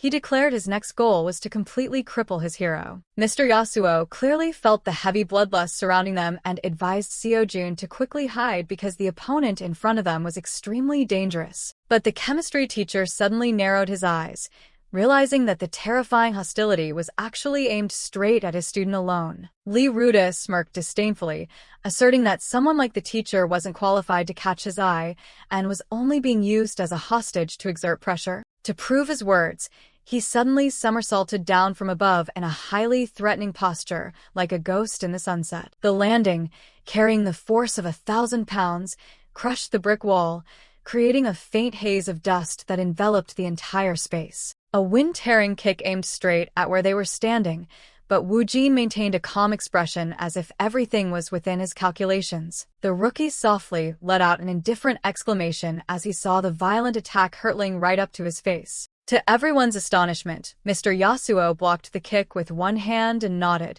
admitting that the opponent's assessment was completely correct. Ruda narrowed his eyes, looking deep into the purple eyes full of killing intent.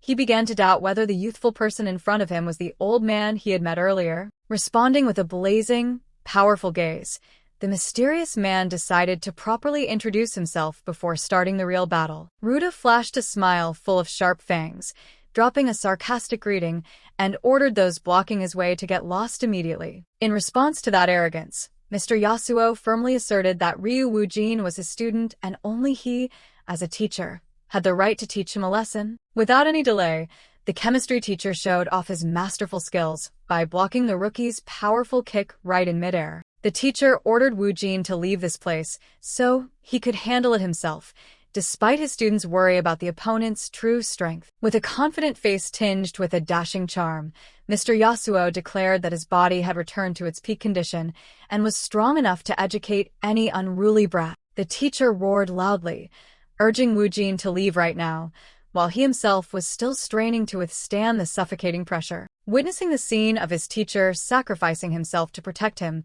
Woo-jin realized in shock that this development seemed to be deviating from the usual script. He secretly thought about the trope of the male lead risking his life to save the beauty, while Ruda on the opposite side was gleefully laughing at another's pain. That crazy guy laughed out loud, mocking that throwing away one's life just for a girl was the action of a fool and nothing more. In a situation hanging by a thread, Mr. Yasuo gritted his teeth and admitted he couldn't protect both the girl and himself.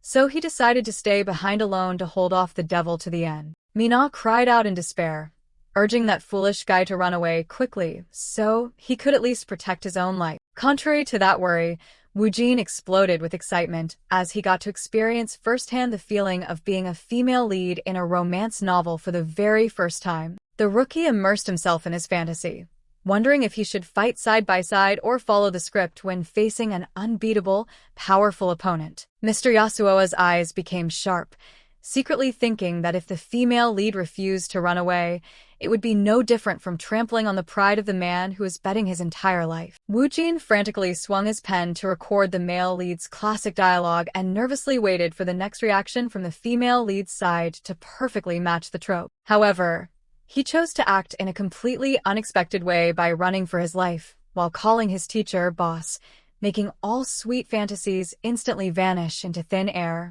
Witnessing his senior's cowardly action, Ruda froze in extreme shock and couldn't understand the bizarre words that had just come out of the legendary boss's mouth. He frantically screamed, questioning the relationship between the two of them, and got so angry that he even bared his sharp, threatening fangs in front of the teacher. Mr. Yasuo clicked his tongue slightly in annoyance, deciding that he would personally investigate this weird student's true identity after resolving everything. The atmosphere suddenly turned dark as Ruda approached closely with a spooky smile.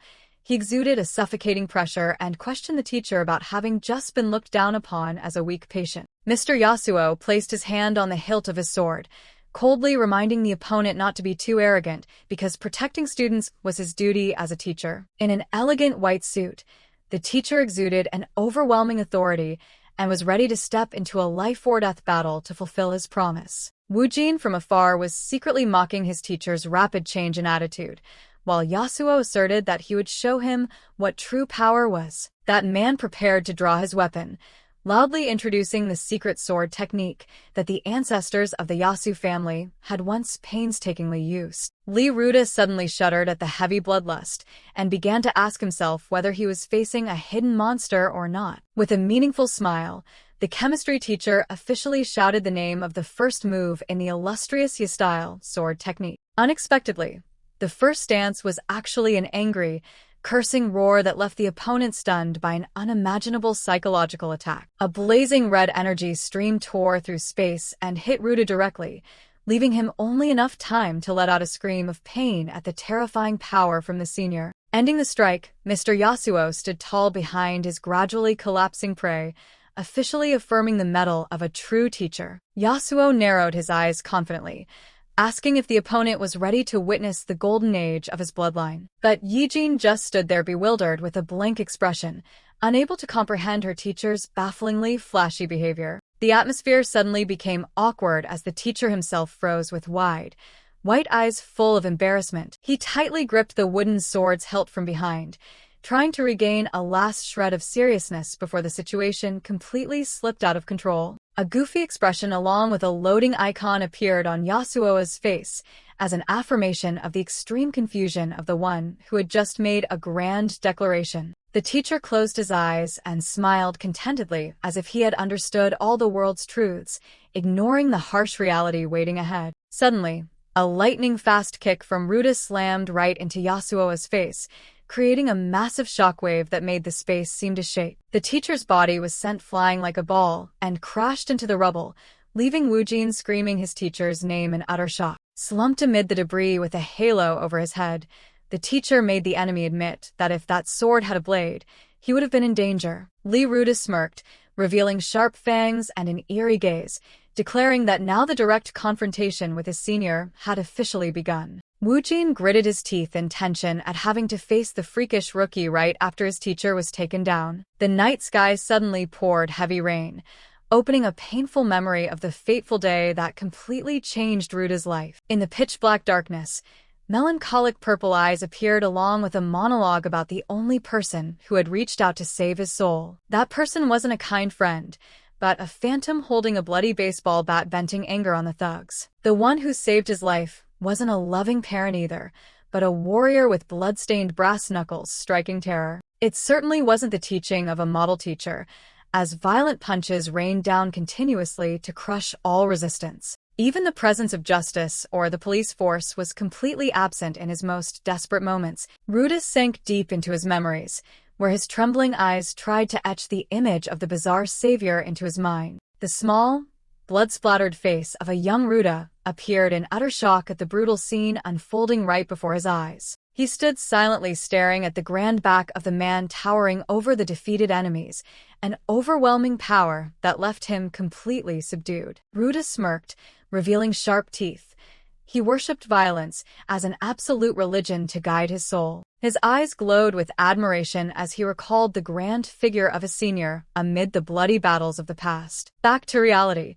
Terrifying tremors continuously shook all the school buildings like a massive earthquake. The boys broke into a cold sweat, confusedly wondering if there was some construction work going on right next to their classroom. A heavy collision unexpectedly smashed through the wall, sending everything flying and plunging the entire room into thick dust. Amid the rubble, Woo-jin revealed his monster nature with a crazed smile and golden eyes blazing with excitement. Ruda passionately invited his senior to return to Dupal High School to immerse themselves in real battles with him every day. He realized that all this time his senior had to suppress his power to the absolute limit while living among these weaklings. A blinding explosion erupted as a confirmation that if that monster got truly serious, anyone would lose their lives. Ruda gritted his teeth tightly.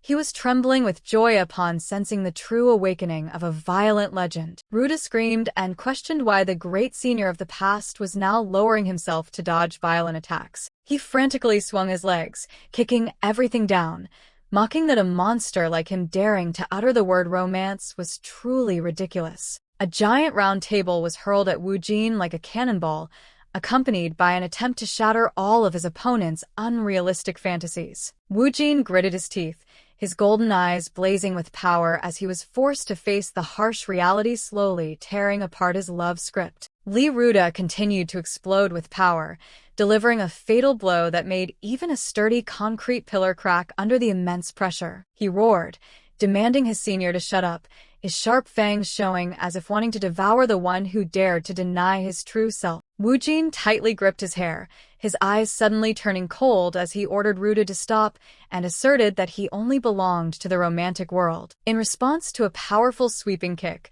Ruda exclaimed that it was the brutal violence of the past that saved and made him who he is today. A wind-tearing kick aimed straight at Woo-jin's head, along with the assertion that in his eyes, his senior was the most perfect embodiment of violence. Ruda launched himself into the air to execute a finishing blow, loudly declaring that he always yearned to be like him and wouldn't let anyone destroy that image. Ruda screamed, questioning his senior about who he enrolled in Dupal High School for, while landing a fatal blow on the opponent. The collision created a blinding dust explosion that blew everything away, making the witnesses scream in terror. Standing amid the rubble, Ruda panted exhaustedly, but his purple eyes still burned with a fanatical belief in violence. He gritted his teeth to endure the pain, his face stained with dirt, but his mind drifted back to distant fragments of memories. The name Dupal High School once again echoed hauntingly, recalling a dark era starting from unanswered questions. The flashback showed Woo-jin and Ruda eating instant noodles together at a convenience store,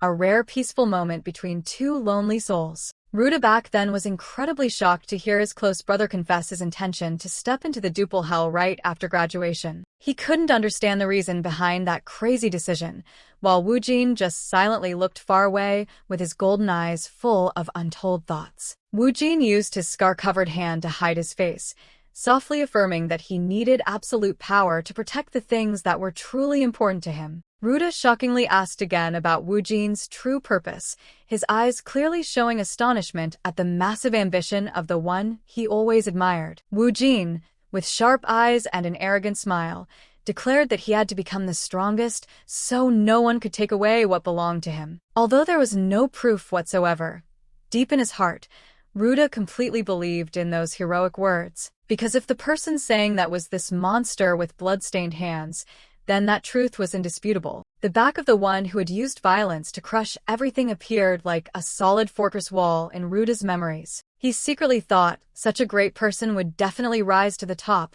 and become the absolute ruler of that hellish school. While Woo-jin accidentally revealed the long scar on his forehead, Ruda decided to abandon all hesitation and made a firm oath. He stuttered but remained fully resolute, promising that after graduation, he would also step into Dupal High School to follow in his senior's footsteps. Regardless of danger, he only yearned to stand right beside him, witnessing with his own eyes the moment his hero stepped onto the throne. Because in Ruda's eyes at that time, Woo-jin was the most perfect embodiment of invincibility, someone stronger than anyone else in this world. Woo-jin looked panicked when he was forbidden from following.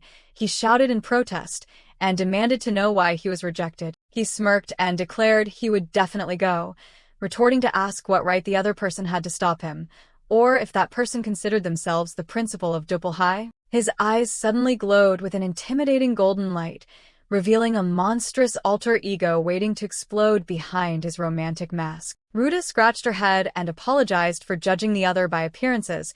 She looked bewildered, then immediately promised to do her best after receiving words of encouragement. The image of Dupal High appeared desolate and ruined under a gloomy sky, evoking a past full of violence and cruel rules. A hand slammed hard on the table, creating a deafening noise, accompanied by an arrogant greeting calling all those sitting there a bunch of bastards. Ruda appeared with a confident smile.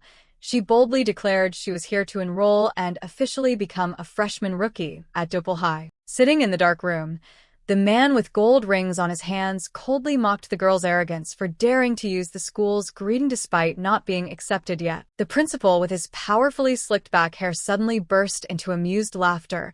He admitted that he was extremely pleased with this fearless attitude. But just as he was about to accept the enrollment form, his eyes suddenly narrowed in suspicion as he noticed something extremely unusual about the person in front of him. Ruda proudly handed over the enrollment form, clearly stating her name with the radiant smile of a passionate rookie. However, the principal suddenly froze when he discovered a shocking truth clearly marked on the form, making him immediately exclaim in absolute surprise. Despite the principal's surprise, Ruda calmly put her hands on her hips, boldly asserting she was a girl and challenging the person opposite to dare object. He roared in fury, questioning why a place known as a battlefield to determine the strongest would care about such trivial matters. The principal's gaze turned razor-sharp.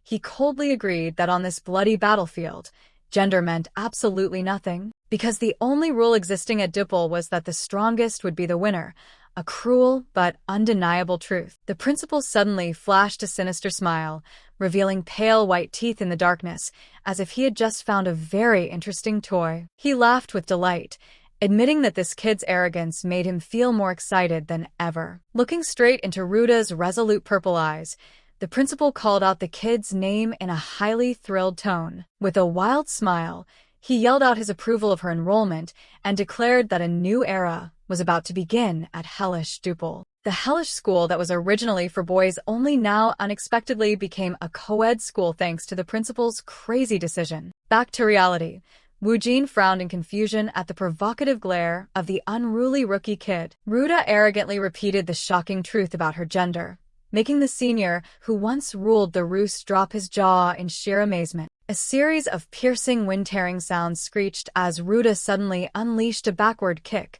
landing right on the two underlings standing by eavesdropping. The minions only had time to let out a painful scream before being blown away, leaving Ruda standing there panting but still exuding a haughty aura. The kids stretched to relax amidst the chaos, silently complaining that having to constantly use violence made it hard for her to digest her meals. Suddenly, A blonde student frantically burst through the door, screaming Jin Jian's name in utter panic. Before anyone could understand what was going on, this guy frantically reported the shocking news that a female student had just transferred to the school. Jin Jian's two underlings looked at each other in bewilderment upon hearing that, massive question marks popping up over their heads as they couldn't believe their ears. Because that damn news had driven all the boys in Dupple High completely crazy, running wildly through the hallways like lunatics. Jin Jian blankly asked his underlings why they were overreacting so much, since this wasn't the first time something like this had happened. However, the two underlings still couldn't hide their astonishment,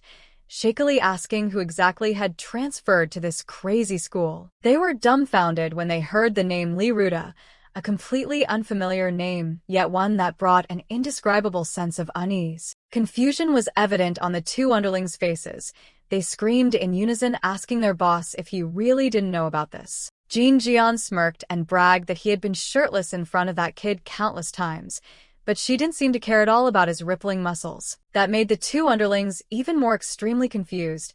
They trembling realized that their boss seemed completely clueless about Dupple High accepting female students. Dupple High appeared again in the setting sun, carrying a threatening silence before a shocking announcement. Jin Jian roared in anger, wondering why such a monumental event like transitioning into a co-ed school was not widely announced at all. Back to reality, Ruda couldn't help but feel flustered by the barrage of questions from Jin Jian and his two underlings regarding her reluctant presence. The atmosphere suddenly became awkward as Woo-jin went completely dead silent from the immense mental shock, to the point his body seemed to melt into a pathetic puddle of mud. The absence of a mysterious female character caused the conversation to fall into silence, as no one knew for sure whether that person would ever truly return. In that context, a beautiful girl looked regretful and sighed that she only enrolled out of a desire to confront a strong woman. Realizing the situation was unsalvageable, she gave a defiant smirk and suggested having a substitute duel immediately. The opponent accepted the challenge without hesitation, roaring with vigor that made the underlings standing behind marvel at their boss's bravery. While the battle was unfolding, a sudden thought flashed through Lee Ruda's mind regarding an ironic truth that he had almost forgotten. Ruda suddenly realized the ridiculous reason why Senior Woo-jin was determined to leave hellish Dupple was simply because he mistakenly thought it was a pure boys' school with no female presence. Looking at the lonely back of the senior sitting blankly on the floor, the underling silently wondered if he was truly clueless about the existence of female students at his old school. The moment the truth was exposed left Woo-jin completely stunned, his face distorting from a massive psychological shock upon realizing that all his previous efforts were based on a stupid mistake. Ruda admitted that she was actually a girl and revealed that Dupple High had been recruiting females for a long time, turning Woo-jin's escape to find romance into a meaningless joke. Witnessing the soul of Dupple's strongest being shattered to the point of being speechless, Ruda could only stand and watch in silence, understanding that the senior had completely broken down. Lee Ruda chuckled mischievously and suggested changing the atmosphere a bit. She asked the senior if he realized a certain earth-shattering truth. Woo-jin could only stand frozen in bewilderment when reminded of his illustrious feat of defeating his entire old school just to earn a transfer ticket. She casually exposed the truth that he had only taken down 499 people because she was hospitalized that day, rendering his entire transfer procedure worthless. Ruda burst into triumphant laughter and asserted that theoretically, Woo-jin was no different from a deserter who blatantly broke the rules of hellish Dupple. The immense shock made Woo-jin's soul feel like it was leaving his body. The illustrious school boss completely collapsed under the humiliating title of a deserter. Seeing the other panic so much, she immediately reassured him that in reality, no one cared about that procedure, wondering why the strongest in Dupple could lose his cool so easily. Ruda began a bold provocation by slightly pulling her collar and claiming that the fact he didn't realize she was a girl proved he never truly looked at her seriously. She leaned in with an enchanting face and a mischievous smile, softly asking the senior if, at this close distance, he was finally willing to pay more attention to her. However, it was all a spectacular trick. Ruda laughed out loud and declared those were just words she could say, leaving Woo-jin completely speechless from being led by the nose. She concluded her teasing with the assertion that she would never show a brat like him anything because romantic feelings always need to go through certain challenging phases. Woo-jin screamed in utter panic, unable to understand what the hell the other person was carrying on their body that deeply wounded his pride. In a hilarious chibi form, Ruta suggested they go eat at a convenience store and promised to pay as thanks for all the times the senior had helped her. The atmosphere suddenly changed when, from high above, Ruta unexpectedly heard the piercing screech of tires, signaling a serious incident taking place on the street below. A car was speeding like a madman through the streets, catching the attention of the mischievous girl who was observing every movement from the rooftop. Her face lost its color when she realized that crazy car was aiming straight at an innocent couple strolling ahead. With keen instincts,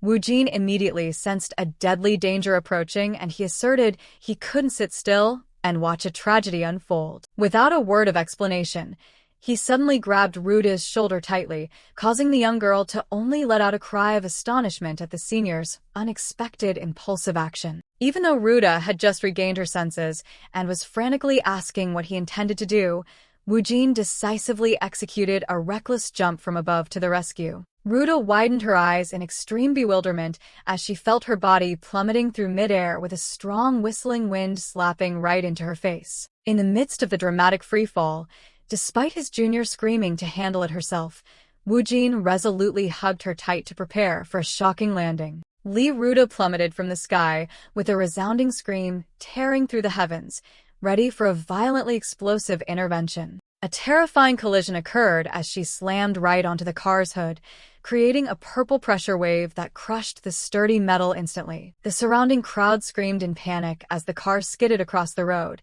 They were stunned, wondering if a meteorite had just fallen to Earth. Amidst the thick smoke and dust, Ruta's silhouette emerged hauntingly right on the dented hood, making anyone who looked shudder in terror. Woo-jin's eyes watched this highly turbulent scene from afar with profound skepticism about what was really happening. Inside the cabin, the woman driving gritted her teeth in fury, bitterly recalling the 7 years of her youth that had been trampled on. Sweet memories of the past surfaced like a painful mockery, reminding her that she had once given everything to a traitor. Her resentment reached its peak when she saw the person she loved blatantly having an affair with someone else right in the middle of a crowded street. In her distress, the woman frantically screamed, demanding they all die together, and cursed those who had betrayed her trust. The poor lovers only had time to scream in panic and hug each other tightly in despair upon seeing death charging at them with unstoppable speed. Ruta backed away in a panic when touched by the strange man.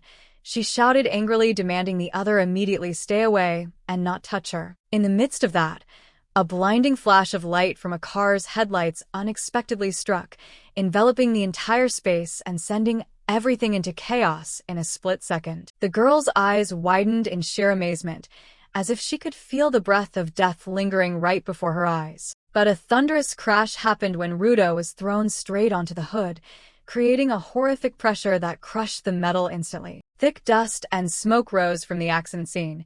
The girl sat blankly on the ground, unable to believe what the hell had just happened. The surrounding crowd screamed in horror as they realized a silhouette was calmly emerging from the white smoke like a powerful entity. Ruta was still in shock. She silently harbored resentment upon realizing that Senior Woo-jin had just thrown her away like a lifeless toy. Jin Young hurriedly ran over and continuously shook her friend vigorously, panicked while asking if the other was in pain or had sustained any injuries. Observing the whole classic event from afar, the male student turned pale with fear, trembling as he wondered what kind of monster that mysterious man actually was. Finally, he breathed a sigh of relief seeing Jin Young still safe and sound. He rushed over intending to check her injuries, but his words suddenly choked in his throat from shock. Woo-jin initially expected to witness a romantic scene, but the harsh reality made him angrily deliver a violent push. He swore because that bastard heartlessly shoved his girlfriend away to escape. He coldly demanded the stranger to quickly disappear from his sight. His eyes glowing bright yellow with bloodlust made Woo-jin look like a true villain preparing for a bloody purge. Ruta broke into a cold sweat upon realizing her senior was truly flying into a rage, a terrifying pressure weighing down heavily on the entire space. She silently thought that the person opposite was practically holding a death sentence, because Woo-jin's wrath would not leave anyone in peace. Woo-jin roared in fury, giving thanks for the pile of garbage material he just received.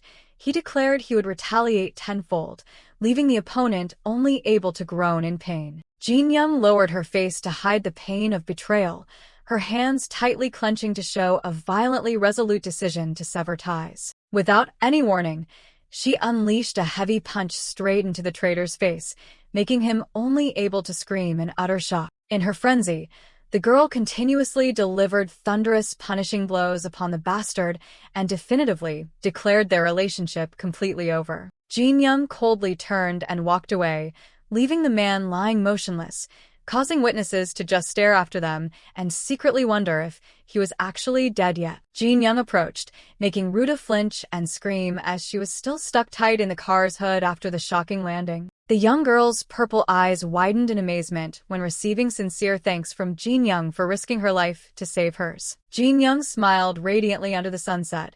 She waved goodbye and promised that next time she would definitely treat her to a lavish meal in return. Ruta still sat motionless with a blank face, her mind seemingly unable to escape the days following that chain of events. Woo-jin stood looking down from above. He smirked, asking the kid if using power to collect creative materials was really as bad as she thought. He lightly reached up to scratch his head with an embarrassed look, silently apologizing for panicking so much earlier that he threw her away like a lifeless toy. Ruta lowered her face in silence.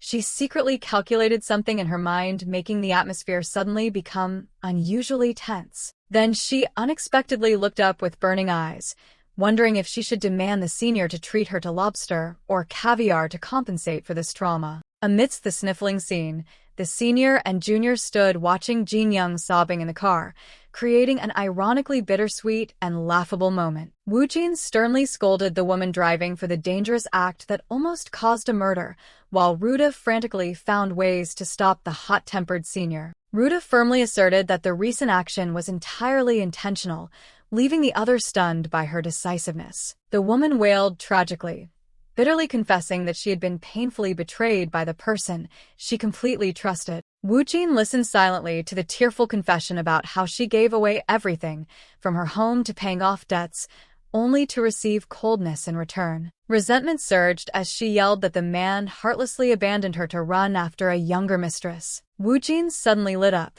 He excitedly took a pen to jot down in his heart-shaped notebook and silently gave thanks for acquiring amazing material for his chapter on affairs. Under the sunset, the desperate woman lamented that life now had no meaning when that person was once her sole reason for living. Ruta was still trapped in the car's hood.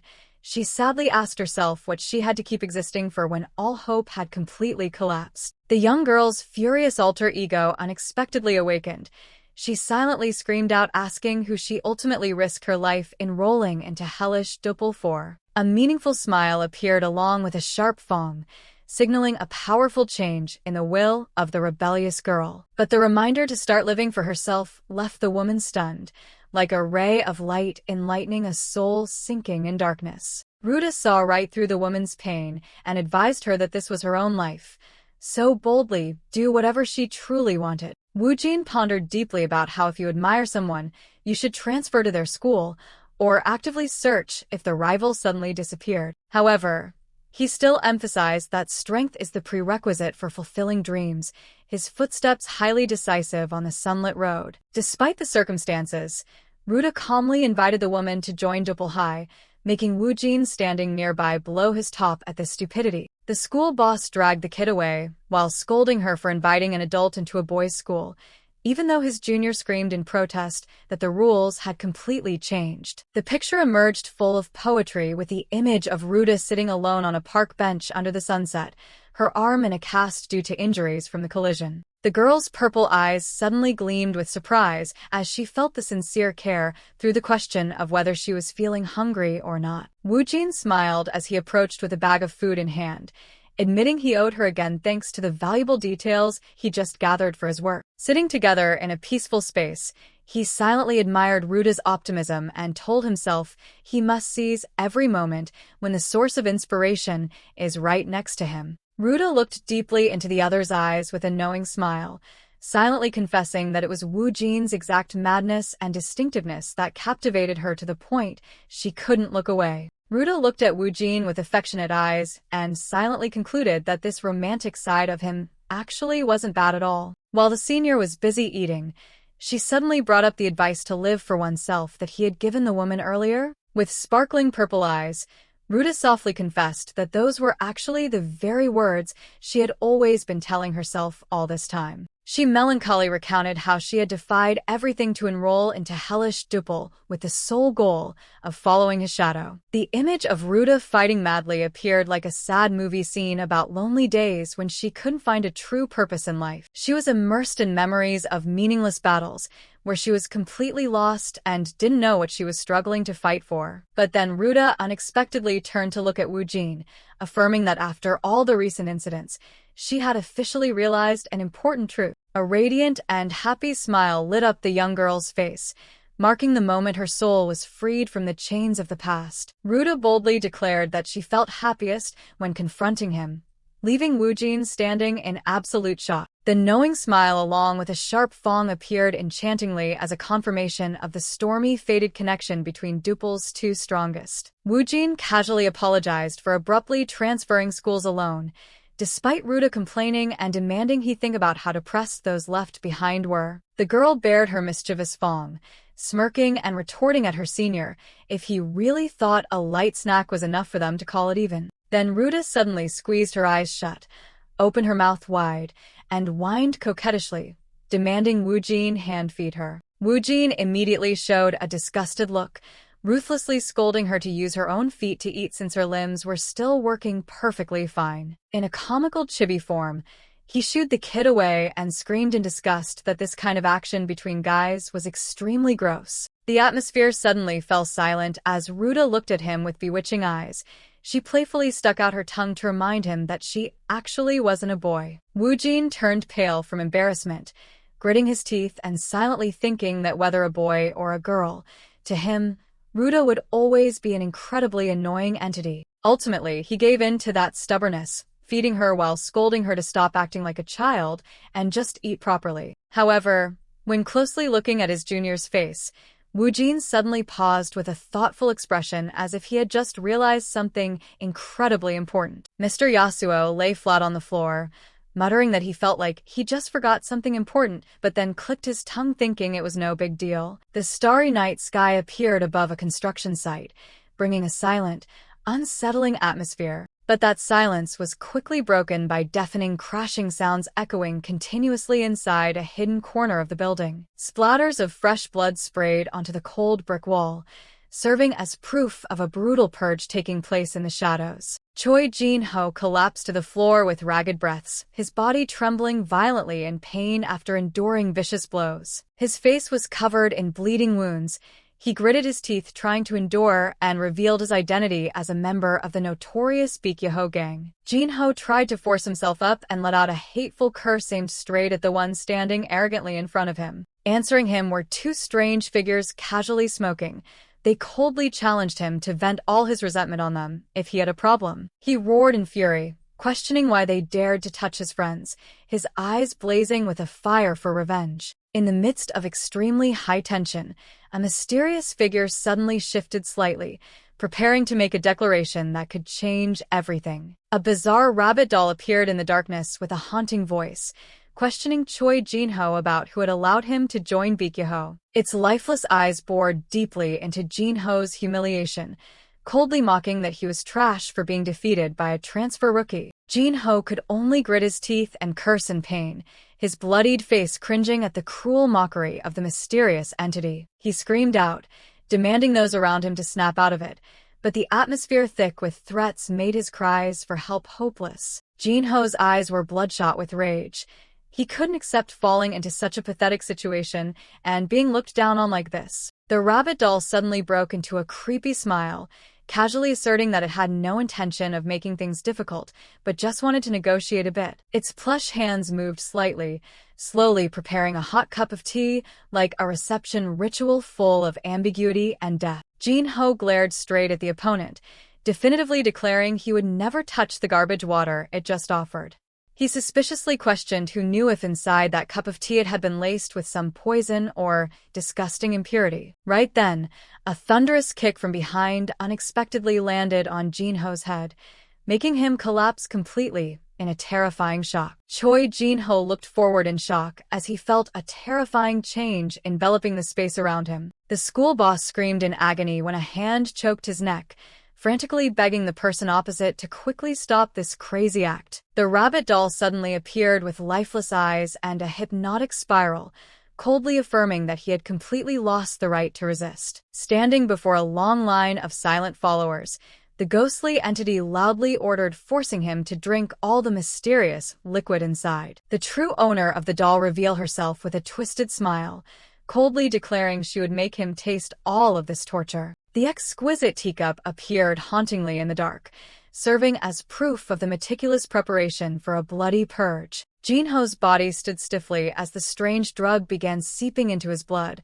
silently realizing its effects had a far more terrifying destructive power than he thought. With a face full of bleeding wounds, he groaned in despair and bitterly admitted that the girl in front of him had completely turned into a demon. The rabbit doll crossed its arms in deep thought, muttering about collecting more data, and came up with the idea to distribute this contraband under the guise of study-enhancing drugs. The scenery of Daenyang High School appeared brilliantly under the morning sun, a fake piece masking the massive storms about to hit. Woo-jin roared in fury, resolutely ordering the other to immediately delete what he was looking at on the device. Answering that anger was Mina's challenging glare and a firm assertion that taking down that clip would never happen. In comical chibi forms, the argument between the school boss and the two stubborn girls made the classroom's atmosphere suddenly become chaotic. Yi-jin blankly asked about the situation and received a complaint that Woo-jin was continuously forcing Mina to delete the clip on the social media platform. The phone screen displayed a scene of Mina dancing while Woo-jin showed an annoyed face in the background, making him furiously deny its success. He turned pale from embarrassment, loudly declaring that posting his image without permission was a serious violation of his personal rights. Mina hastily explained that she herself had only just realized the situation this morning, while Woo-jin kept complaining next to the tripod. He still hadn't calmed down, constantly interrogating about the terrible troubles that had hit him just because of his reluctant fame since yesterday. Woo-jin panicked, recalling how his weirdo junior Ruta from his old school had tracked him all the way here, bringing along horrific memories full of violence. Looking at Ruta's silhouette gleefully running closer to greet him, the school boss could only grit his teeth and silently tell himself that everything related to hellish Duple was not a good memory. Yi-jin then spoke up to defend him, seeing Woo-jin so miserable, advising Mina that if the owner didn't like it, it was best to delete the video to save trouble. However, Mina immediately showed her resolute purple eyes and confessed that she truly couldn't comply with that request, despite the fierce opposition from behind. She blamed the social media algorithm, breaking into a sweat while staring at the phone vibrating continuously with new notifications. The real reason was quickly exposed when the number of likes had jumped to 87,000, such a monstrous achievement that would blind any content creator. Mina brushed Woo-jin's annoyance aside, excitedly suggesting they film another new clip together to capitalize on the spreading heat. Ignoring her pleas to smile for the camera when luck was coming, the school boss just yelled in anger, demanding she not drag him into this vain game. The comment sections praising Woo-jin's looks and tracking the mysterious guy's identity continuously appeared, proving the irresistible charm of the romantic. In a comical chibi form, Mina hugged Woo-jin's legs tightly, begging for cooperation, making him just scold her for being a poor, desperate slave to clickbait content. Woo-jin suddenly became unusually serious, boldly asserting that true success must be created by one's own hands, not by relying on anyone. Answering that dignified look was Mina's deep, calculating eyes. She softly dropped a veiled threat if he still stubbornly refused her collaboration offer. Woo-jin frowned and declared there was no way he would introduce the next couple to Mina, despite her trying her best to plead. However, the school boss ultimately had to give in and started performing silly TikTok dances in a comical chibi form. They both danced rhythmically together to upbeat music, creating an incredibly goofy scene right in the middle of the classroom. Woo-jin stood nearby, unable to hide her excitement, continuously cheering and using her phone to record this entire rare moment. The scene ended with an extremely professional pose, marking the birth of a new media masterpiece by the reluctant duo. But immediately after, Woo-jin completely collapsed from embarrassment and could only scream in despair, realizing his dignity had been ruined. The story led viewers to Classroom 2-3, where secrets about other major characters were about to be revealed. Mina tilted her head slightly and asked Woo-jin if he recognized Hong Ju-won, the elite class president sitting right next to him. Before the romantic's eyes was a guy with an elegant appearance intently studying, exuding a profoundly captivating aura. Woo-jin looked deeply into those sorrowful eyes and silently wondered if this was the next romantic male lead, even though he wasn't currently dating anyone. Mina affirmed the class president only cared about studying, making Ruta's eyes catch fire as she couldn't accept a life so devoid of romance. She screamed out, vehemently protesting that crazy idea, causing the surrounding atmosphere to literally heat up. During the argument, Mina unexpectedly revealed about a girl named Jin So-hee in the same class and asserted there was an incredibly weird relationship between them. She explained further that if other couples often exchanged sweetness, Ju-won and So-hee acted no different from mortal enemies. Woo-jin frowned skeptically, silently asking himself if a relationship filled with such fierce competition could truly be called love. Mina decisively ended the gossip and suggested they both step into the classroom so she could officially introduce him to these interesting characters. The sudden appearance of a male student with silver hair made Mina pause, awkwardly requesting Woo-jin to handle it himself because that was his desk mate. The silver-haired guy clearly showed a gloomy and bored expression, casually remarking that stepping into the classroom at this moment brought an incredibly awkward feeling. Mina turned pale in astonishment, instinctively turning her head back as she felt an invisible pressure radiating from behind her back. The mysterious male student smirked with a meaningful smile, coldly retorting to the two of them how close their relationship was to be sticking to each other like that. Mina broke into a tense sweat, silently telling herself absolutely not to do any foolish actions right now. She muttered a response to the pressured questioning from behind, her heart filled with fear in the face of an unstoppable force. Ji-ho gritted his teeth in irritation while adjusting his uniform, silently mocking the lack of tact of the newly transferred rookie. Immediately, Woo-jin suddenly appeared with his glowing yellow eyes,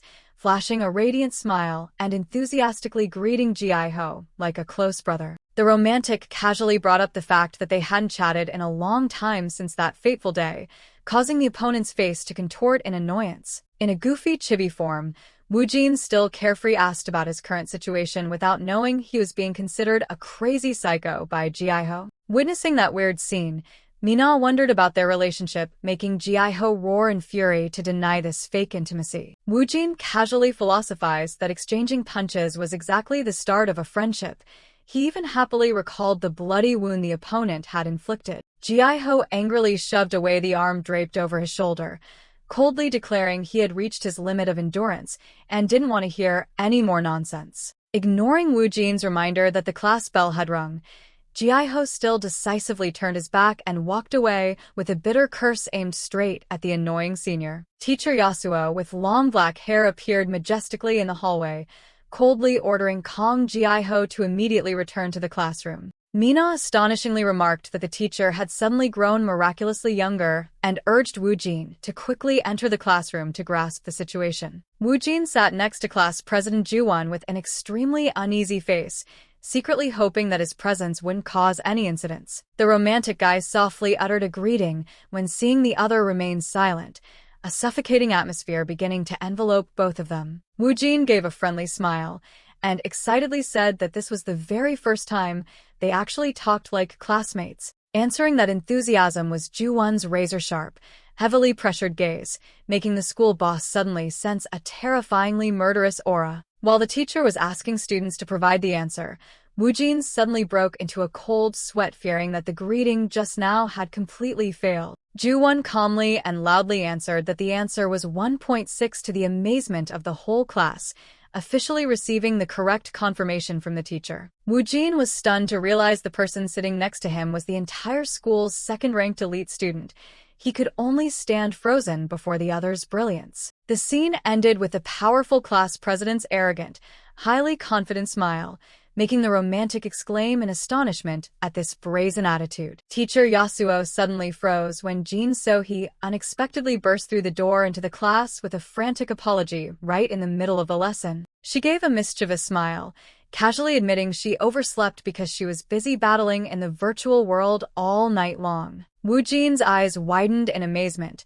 He couldn't believe someone dared to boldly walk into class late like that during the dark teacher's period. He shuddered looking into teacher Yasuo's glowing red, threatening eyes and silently affirmed that the girl practically had a death sentence in hand. But reality was a slap in the face when the teacher only gently reminded her not to do it again, leaving Woo-jin so bewildered he was speechless. He furiously yelled out in frustration about this blatant favoritism, whereas he himself had been severely punished by the teacher before. Ju-won briefly glanced at the romantic, then coldly revealed that the girl absolutely had the right to receive special favors from the teachers. Because that was Jin So-hee, a female student of class 2 to 3, and also the genius ranking first in the whole school, with unmatched academic achievements. Woo-jin was astounded realizing the playful girl before his eyes was actually a top-tier elite student, a contrast he couldn't adapt to in time. Mina then thoughtfully analyzed that with Ju-won ranking second,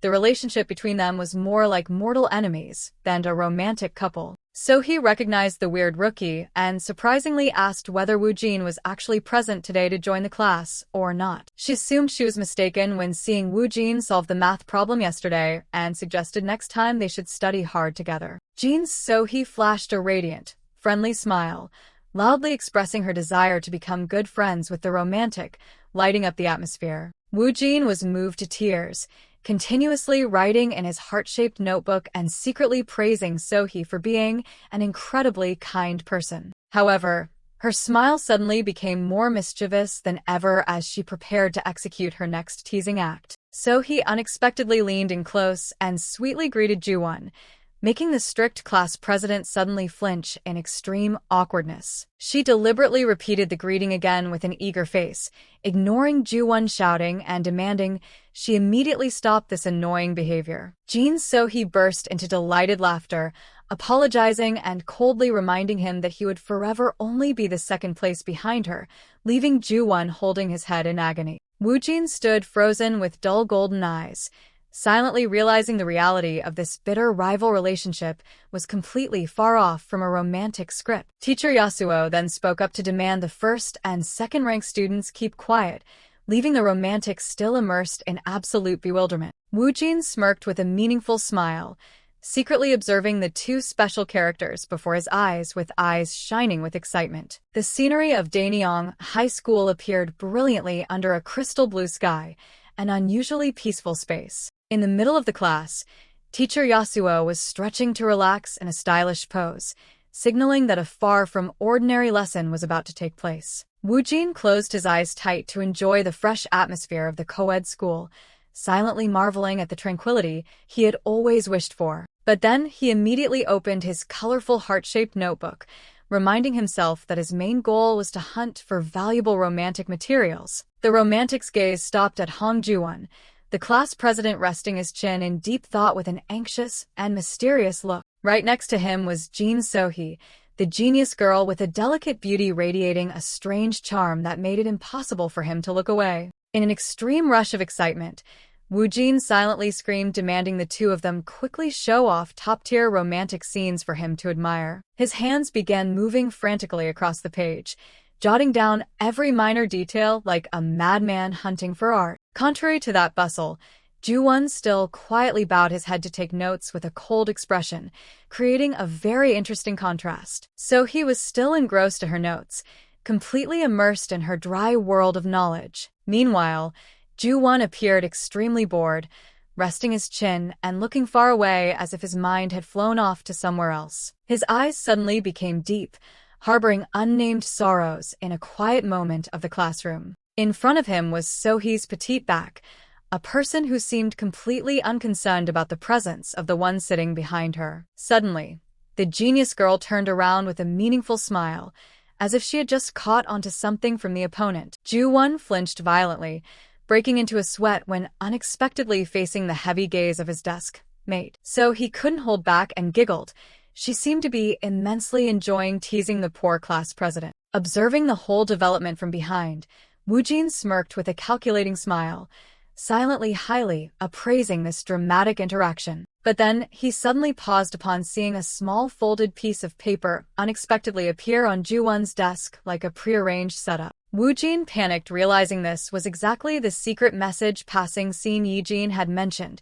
He boldly affirmed this was the start of a turbulent romance. The classroom atmosphere suddenly became dramatic when a small folded piece of paper unexpectedly appeared on the desk, hinting at a hidden secret about to be revealed. Woo-jin held his breath watching this classic scene, silently excited, wondering if this was a boldly romantic confession right during class. All attention focused on So-hee sitting in front, making the romantic restlessly wonder what on earth was so important it required passing a secret message like that. The truth was quickly exposed when the paper simply had the words second place, a direct provocation digging deep into the elite class president's pain. So he burst into delighted laughter at the opponent's breakdown, while Ju-won gritted his teeth in fury and seemingly wanted to explode on the spot from having his honor insulted. Woo-jin stood frozen with darkened eyes full of disappointment, silently realizing the reality of this frenemy relationship was gradually deviating from the romantic trajectory he had been hoping for. Ju-won exploded in a fit of rage,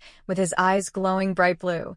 He roared in frustration at being looked down upon, making the school boss standing behind him panic and intervene. Despite her rival's anger, So-hee calmly smirked and challenged him to try and beat her in the upcoming exam if he truly felt dissatisfied. In a comical chibi form, the class president could only helplessly endure the mental torture from his classmate, despite him yelling in protest against being called by his name so rudely. Woo-jin clearly showed a blank, skeptical face, silently questioning himself whether this bitter confrontation could really count as a special kind of romance in the school world. Teacher Yasuo, with bloodlust-filled glowing red eyes, unexpectedly appeared, coldly mocking how the school's second-ranked student dared to casually daydream right in his class. Ju-won frantically explained that he was still paying attention to the lecture, but the teacher immediately delivered a low blow by demanding he provide the answer to the math problem just solved. The elite class president suddenly froze, his eyes clearly showing extreme panic as he realized he was completely clueless about the content the teacher just delivered. Amidst the deadlock, a small hand from the front subtly gave a sign with 3 fingers, like a lifesaver appearing just in time to bail him out. So he casually remained sitting with her back turned, but her hands were mischievously feeding the answer to her friend in distress behind her. Trusting absolutely in that help, Ju-won loudly declared the answer was number 3 and didn't forget to silently send sincere thanks to his savior.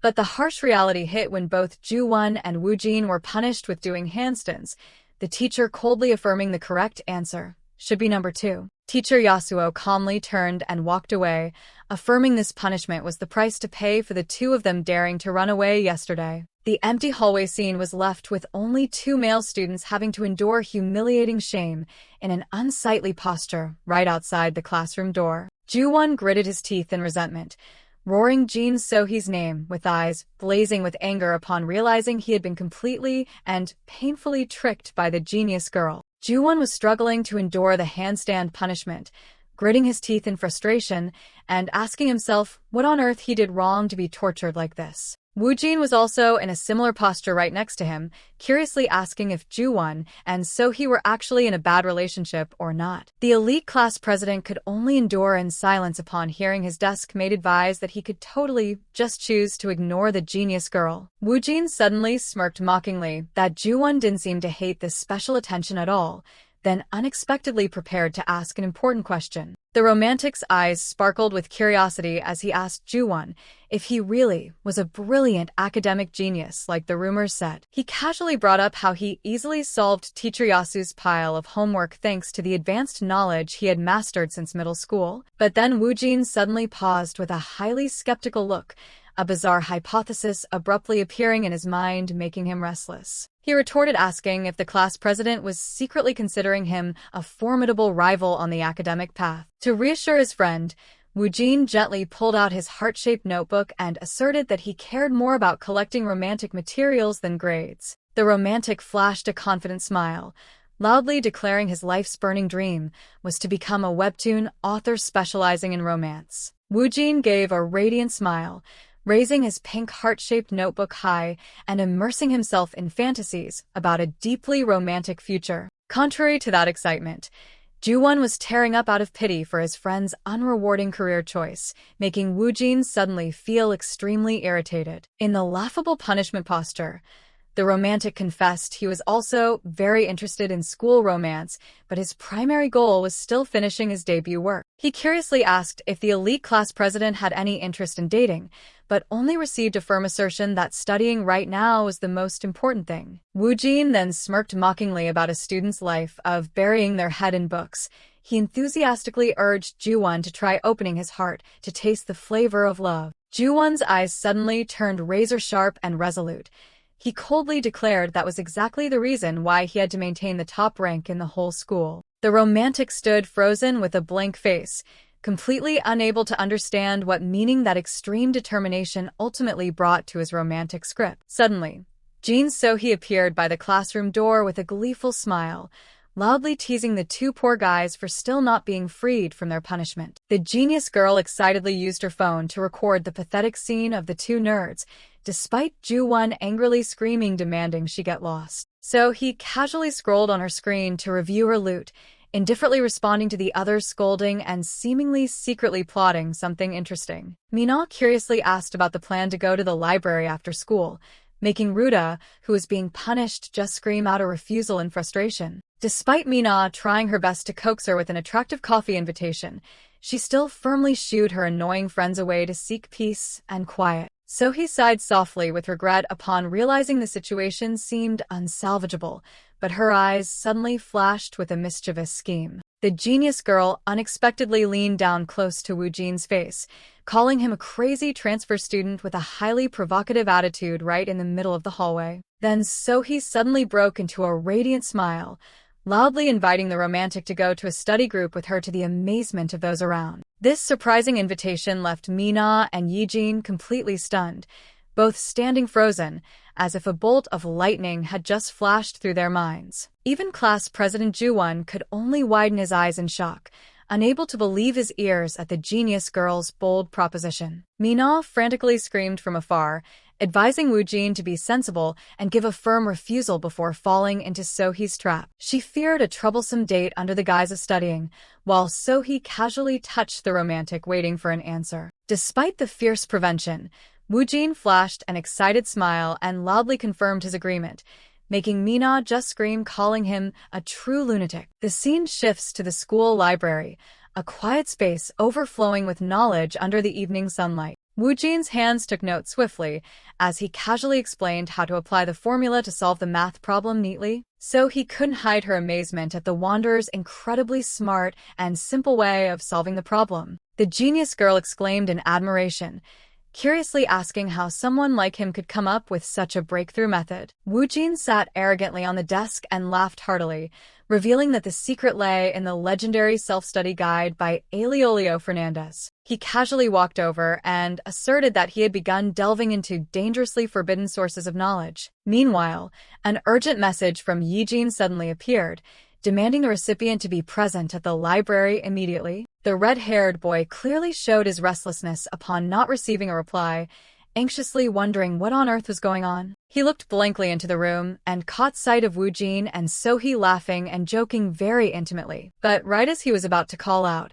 a dark entity with glowing red eyes suddenly appeared from behind and engulfed him. Ju-won looked suspiciously around the library, suddenly stopping upon sensing an unusual atmosphere enveloping the place. Yi-jin anxiously pressed to ask what was happening, but the class president could only stammer a denial to hide his embarrassment. Ju-won absent-mindedly wondered if someone had just called his name, completely unaware that Ruda's group was secretly hiding right behind the bookshelf. Ruda's eyes suddenly widened as she screamed in shock upon hearing the earth-shattering news that Ryu Woo-jin was having a study date with So. She frantically objected and declared that this bizarre event absolutely must not be allowed to happen, even if her friends said it was a normal thing. Woo-jin decisively pointed her finger and proclaimed that the spot next to Sohee originally belonged to Ju-won, making the class president turn pale and clarify that he never said that. Ruda immediately caught him off guard, asking if he actually liked the genius girl,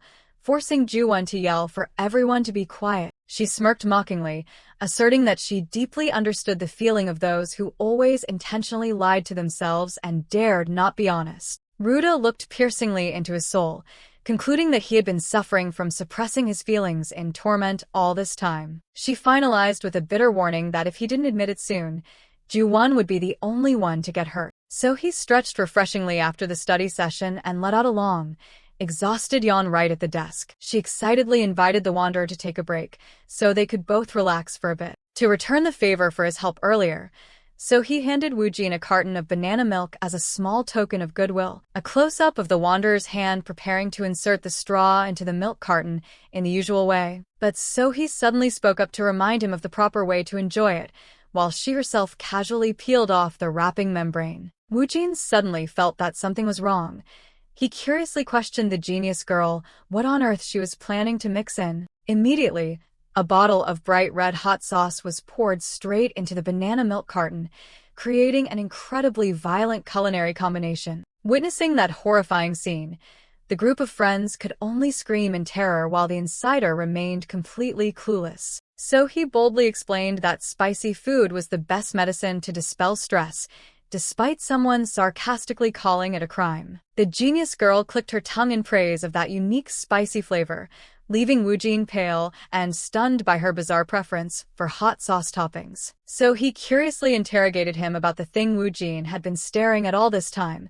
She wondered what on earth he was working so hard on with that notebook. The wanderer casually explained that it was a precious reference notebook, where he recorded all inspirations to serve his dream of becoming a romance webtoon author. So he suddenly showed extreme concern for her friend's future. She wondered why he would choose such an arduous career path. She wondered if all the ideas in there solely revolved around romance, and received a proud confirmation from the wanderer. The genius girl gently rested her chin in a mesmerizing way, asking if studying with her made his heart skip a beat or sparked any ideas. Woo-jin froze, admitting that his heart indeed almost dropped. He was stunned by the bold and unexpected attack from the friend sitting opposite him. His eyes suddenly sharpened, and he smirked, concluding that Sohee and that class president were actually better at hiding their feelings than they thought. So he was stunned for a moment, then softly asserted that she simply had an incredibly excellent ability to control her emotions. Her turquoise eyes sparkled brilliantly, as if containing deep thoughts that the wanderer could not yet see through. The scene ended as he decisively slammed the notebook shut, creating a harsh noise, leaving Sohee astonished and wondering what kind of weirdo this was. Woo-jin suddenly spoke up, asking if the relationship between the two of them was truly not as good as what he was seeing. Sohee flusteredly denied it and was secretly amazed because she felt like she was being interrogated by this wanderer. He diligently took notes in his notebook and concluded that the two of them frequently sitting next to each other was a romantic detail. The genius girl was dead silent upon hearing the name of the reference notebook. She tremblingly asked what he was actually plotting. Woo-jin decisively slammed his hand on the pink notebook cover.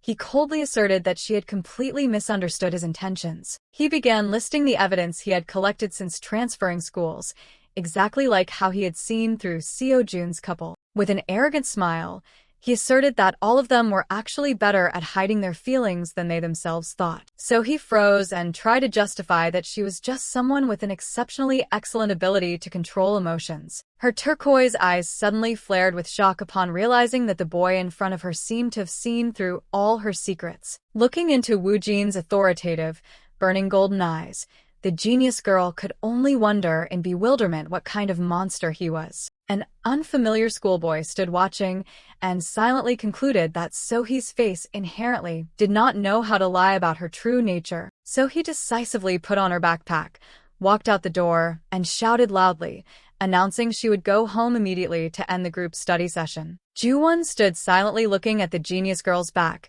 his mind seemingly still lingering on the unfinished snippets of conversation from earlier. The loud slam of the door rang out drily, signaling the end of an afternoon filled with unexpected situations. Woo-jin stood silently by the window with a thoughtful expression. He suddenly felt a strange emptiness creeping into his mind. The image of the hot sauce bottle left on the table appeared as proof of Sohee's violent and bizarre culinary tastes. Woo-jin strolled along the deserted hallway. He silently wondered if he was being too strict in hunting for romantic materials. He intended to return the hot sauce bottle to its owner, but suddenly stopped upon hearing Sohee grumpily rejecting something up ahead. Before his eyes was the sight of Sohee being surrounded and teased by two unfamiliar schoolboys, making her seem extremely annoyed and indignant. Woo-jin's eyes suddenly glowed with an oppressive golden hue. He coldly ordered the bastards to scram quickly because he was in no mood to joke around. The unfamiliar schoolboy held out a bottle of pills with a sinister smile, enticing her that by simply taking this, the top rank in the whole school would be securely in her hands. But Sohee decisively swatted that filthy hand away, displaying a clear contempt for such school cheating tricks. The pill bottle fell to the floor and rolled away pitifully, accompanied by a firm assertion that there was no such thing in this world as a magic pill that helps people study well. Sohee glared furiously. She declared that she had always been at the top by her own abilities since middle school and exposed this as essentially just a blatant scam. Observing from afar, Woo-jin quietly assessed the situation and silently concluded that this seemed more like a forceful sales pitch than a romantic encounter. Just as the bastards were aggressively questioning the identity of the unfamiliar boy, Seo-jun and Mina immediately showed up, ready for a fiery confrontation. Mina grabbed her head in sheer stress. She silently screamed internally, unable to believe that trouble continued to surround her group right in the hallway. Ju-won panicked and was about to pull out his phone to call the police to stop the brawl, but Ruda's hand unexpectedly reached out and held him tightly. With purple eyes radiating a cold, murderous intent, Ruda casually asserted that the lives of those bastards were no longer guaranteed at this point. She stared deep into the chaotic crowd, silently reminding him that even if anyone else were called, it couldn't salvage the fate of those who had just dared to lay a finger on the monster. Woo-jin smirked, seeing the thugs starting to fall into his trap. He silently called out their names like they were juicy prey. The bald boss roared furiously, threatening to deal with the brats nicely for daring to look down on him. But the wanderer still casually challenged them, yelling right in his face to get lost if he had no intention of buying. He lunged forward frantically to strike, starting a fierce brawl that was completely unexpected by everyone. Woo-jin suddenly howled in pain and coughed up a spurt of dark red blood, creating an incredibly tragic scene. Looking towards the spreading pool of blood, Ju-won was shocked to dead silence witnessing his friend fall. The whole group of friends simultaneously fell into a state of severe shock. They trembled looking at the horrifying scene unfolding before their eyes. Ju-won was dazed with lifeless eyes. He silently concluded that the lives of the whole group were officially doomed. Drop after drop of bright red liquid continued to fall unceasingly onto the floor, making the atmosphere even more gloomy and suffocating. Yijin called out Ryu's name in panic.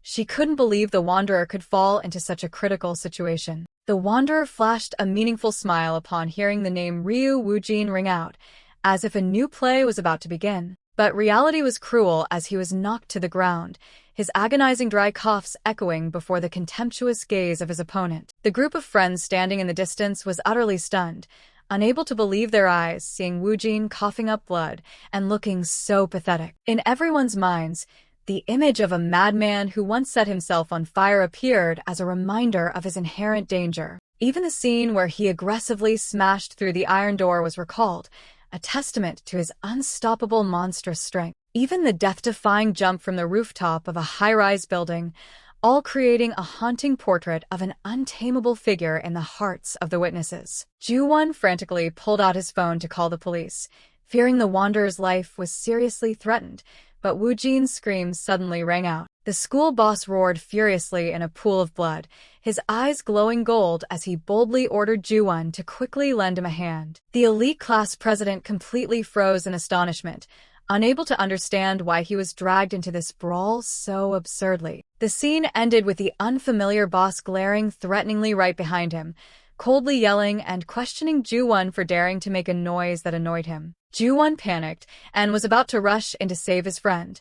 silently urging Woo-jin to hold on a little longer under the enemy's trampling. But Woo-jin shouted for him to step back, leaving the class president bewildered as to why he was being unreasonably stopped. The Wanderer sarcastically remarked that Ju-won was just a weak nerd who poured all his potential points into intelligence, asserting that he himself was the only one who could actually be of help. In the midst of it all, he yelled for everyone to stand still and asked whether his group of friends really hated him so much that they wanted to rush to their deaths. Woo-jin shouted that they were only getting in the way, making Mina resentfully exclaim that this senior was being too harsh even in such a dire situation. A devastating blow made Woo-jin cough up a dark red liquid, creating a horrifying scene that made everyone freeze. Seo-jun was shocked by the sheer amount of liquid, but Mina suddenly spoke up to reassure them upon noticing a very unusual detail. She boldly exposed that the bright red fluid was actually just high-concentration spicy chicken sauce that the Wanderer was holding in his mouth. Seo-jun was stunned as he recalled the previous declaration about staging a challenge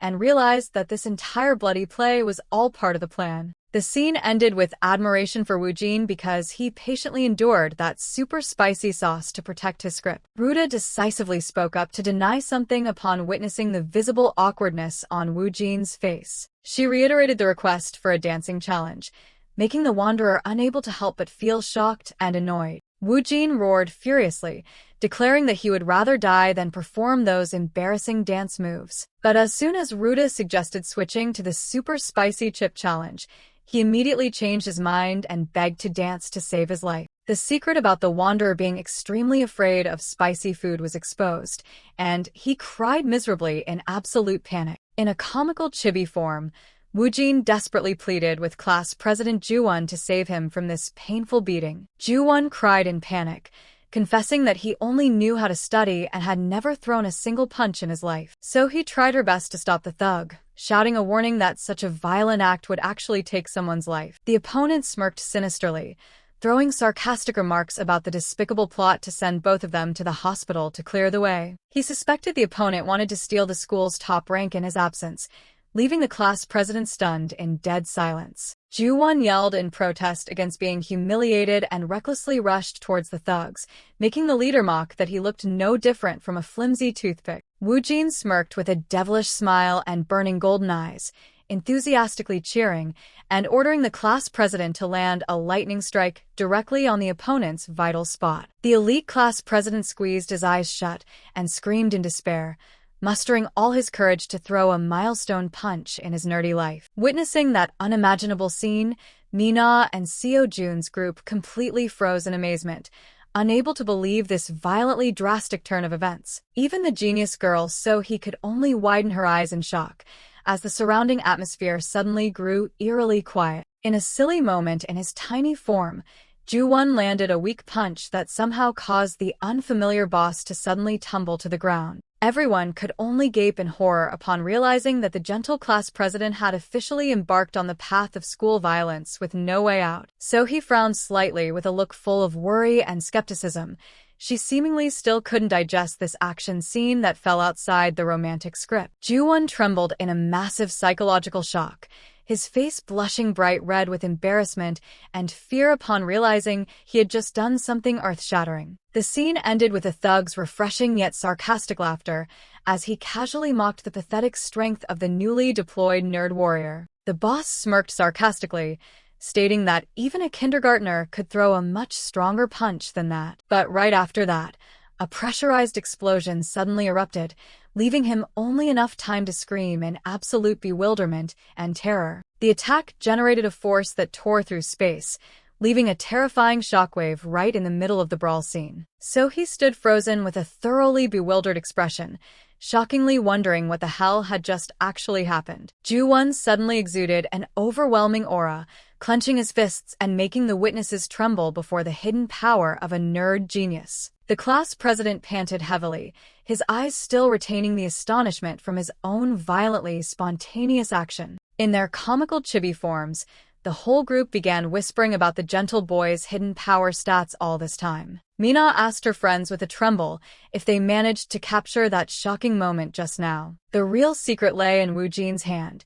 He had secretly flicked a powerful stone at the opponent at the most decisive moment. The scene ended with the Wanderer's triumphant smile and his silly appearance, proving his mischievous intervention to stage a glorious victory. The thug growled furiously when grabbed by the collar, hissing a cold threat through his teeth aimed at the class president who dared to fight back. He yelled, asking Ju-won if he was tired of living, while the class president could only stammer and tremble, apologizing in sheer terror. Woo-jin unexpectedly spat a mouthful of blood forward with an extremely satisfied look, as if he had just pulled off a spectacular scam. The trail of spicy chicken sauce shot right into the boss's eyes, causing him to completely lose his bearings against this unexpectedly tricky attack. The thug screamed miserably due to the intense burning pain, clutching his eyes and continuously demanding to know what the hell was happening to him. Ju-won was stunned witnessing the whole thing, his eyes widening in horror at Woo-jin's bizarre, yet highly effective action.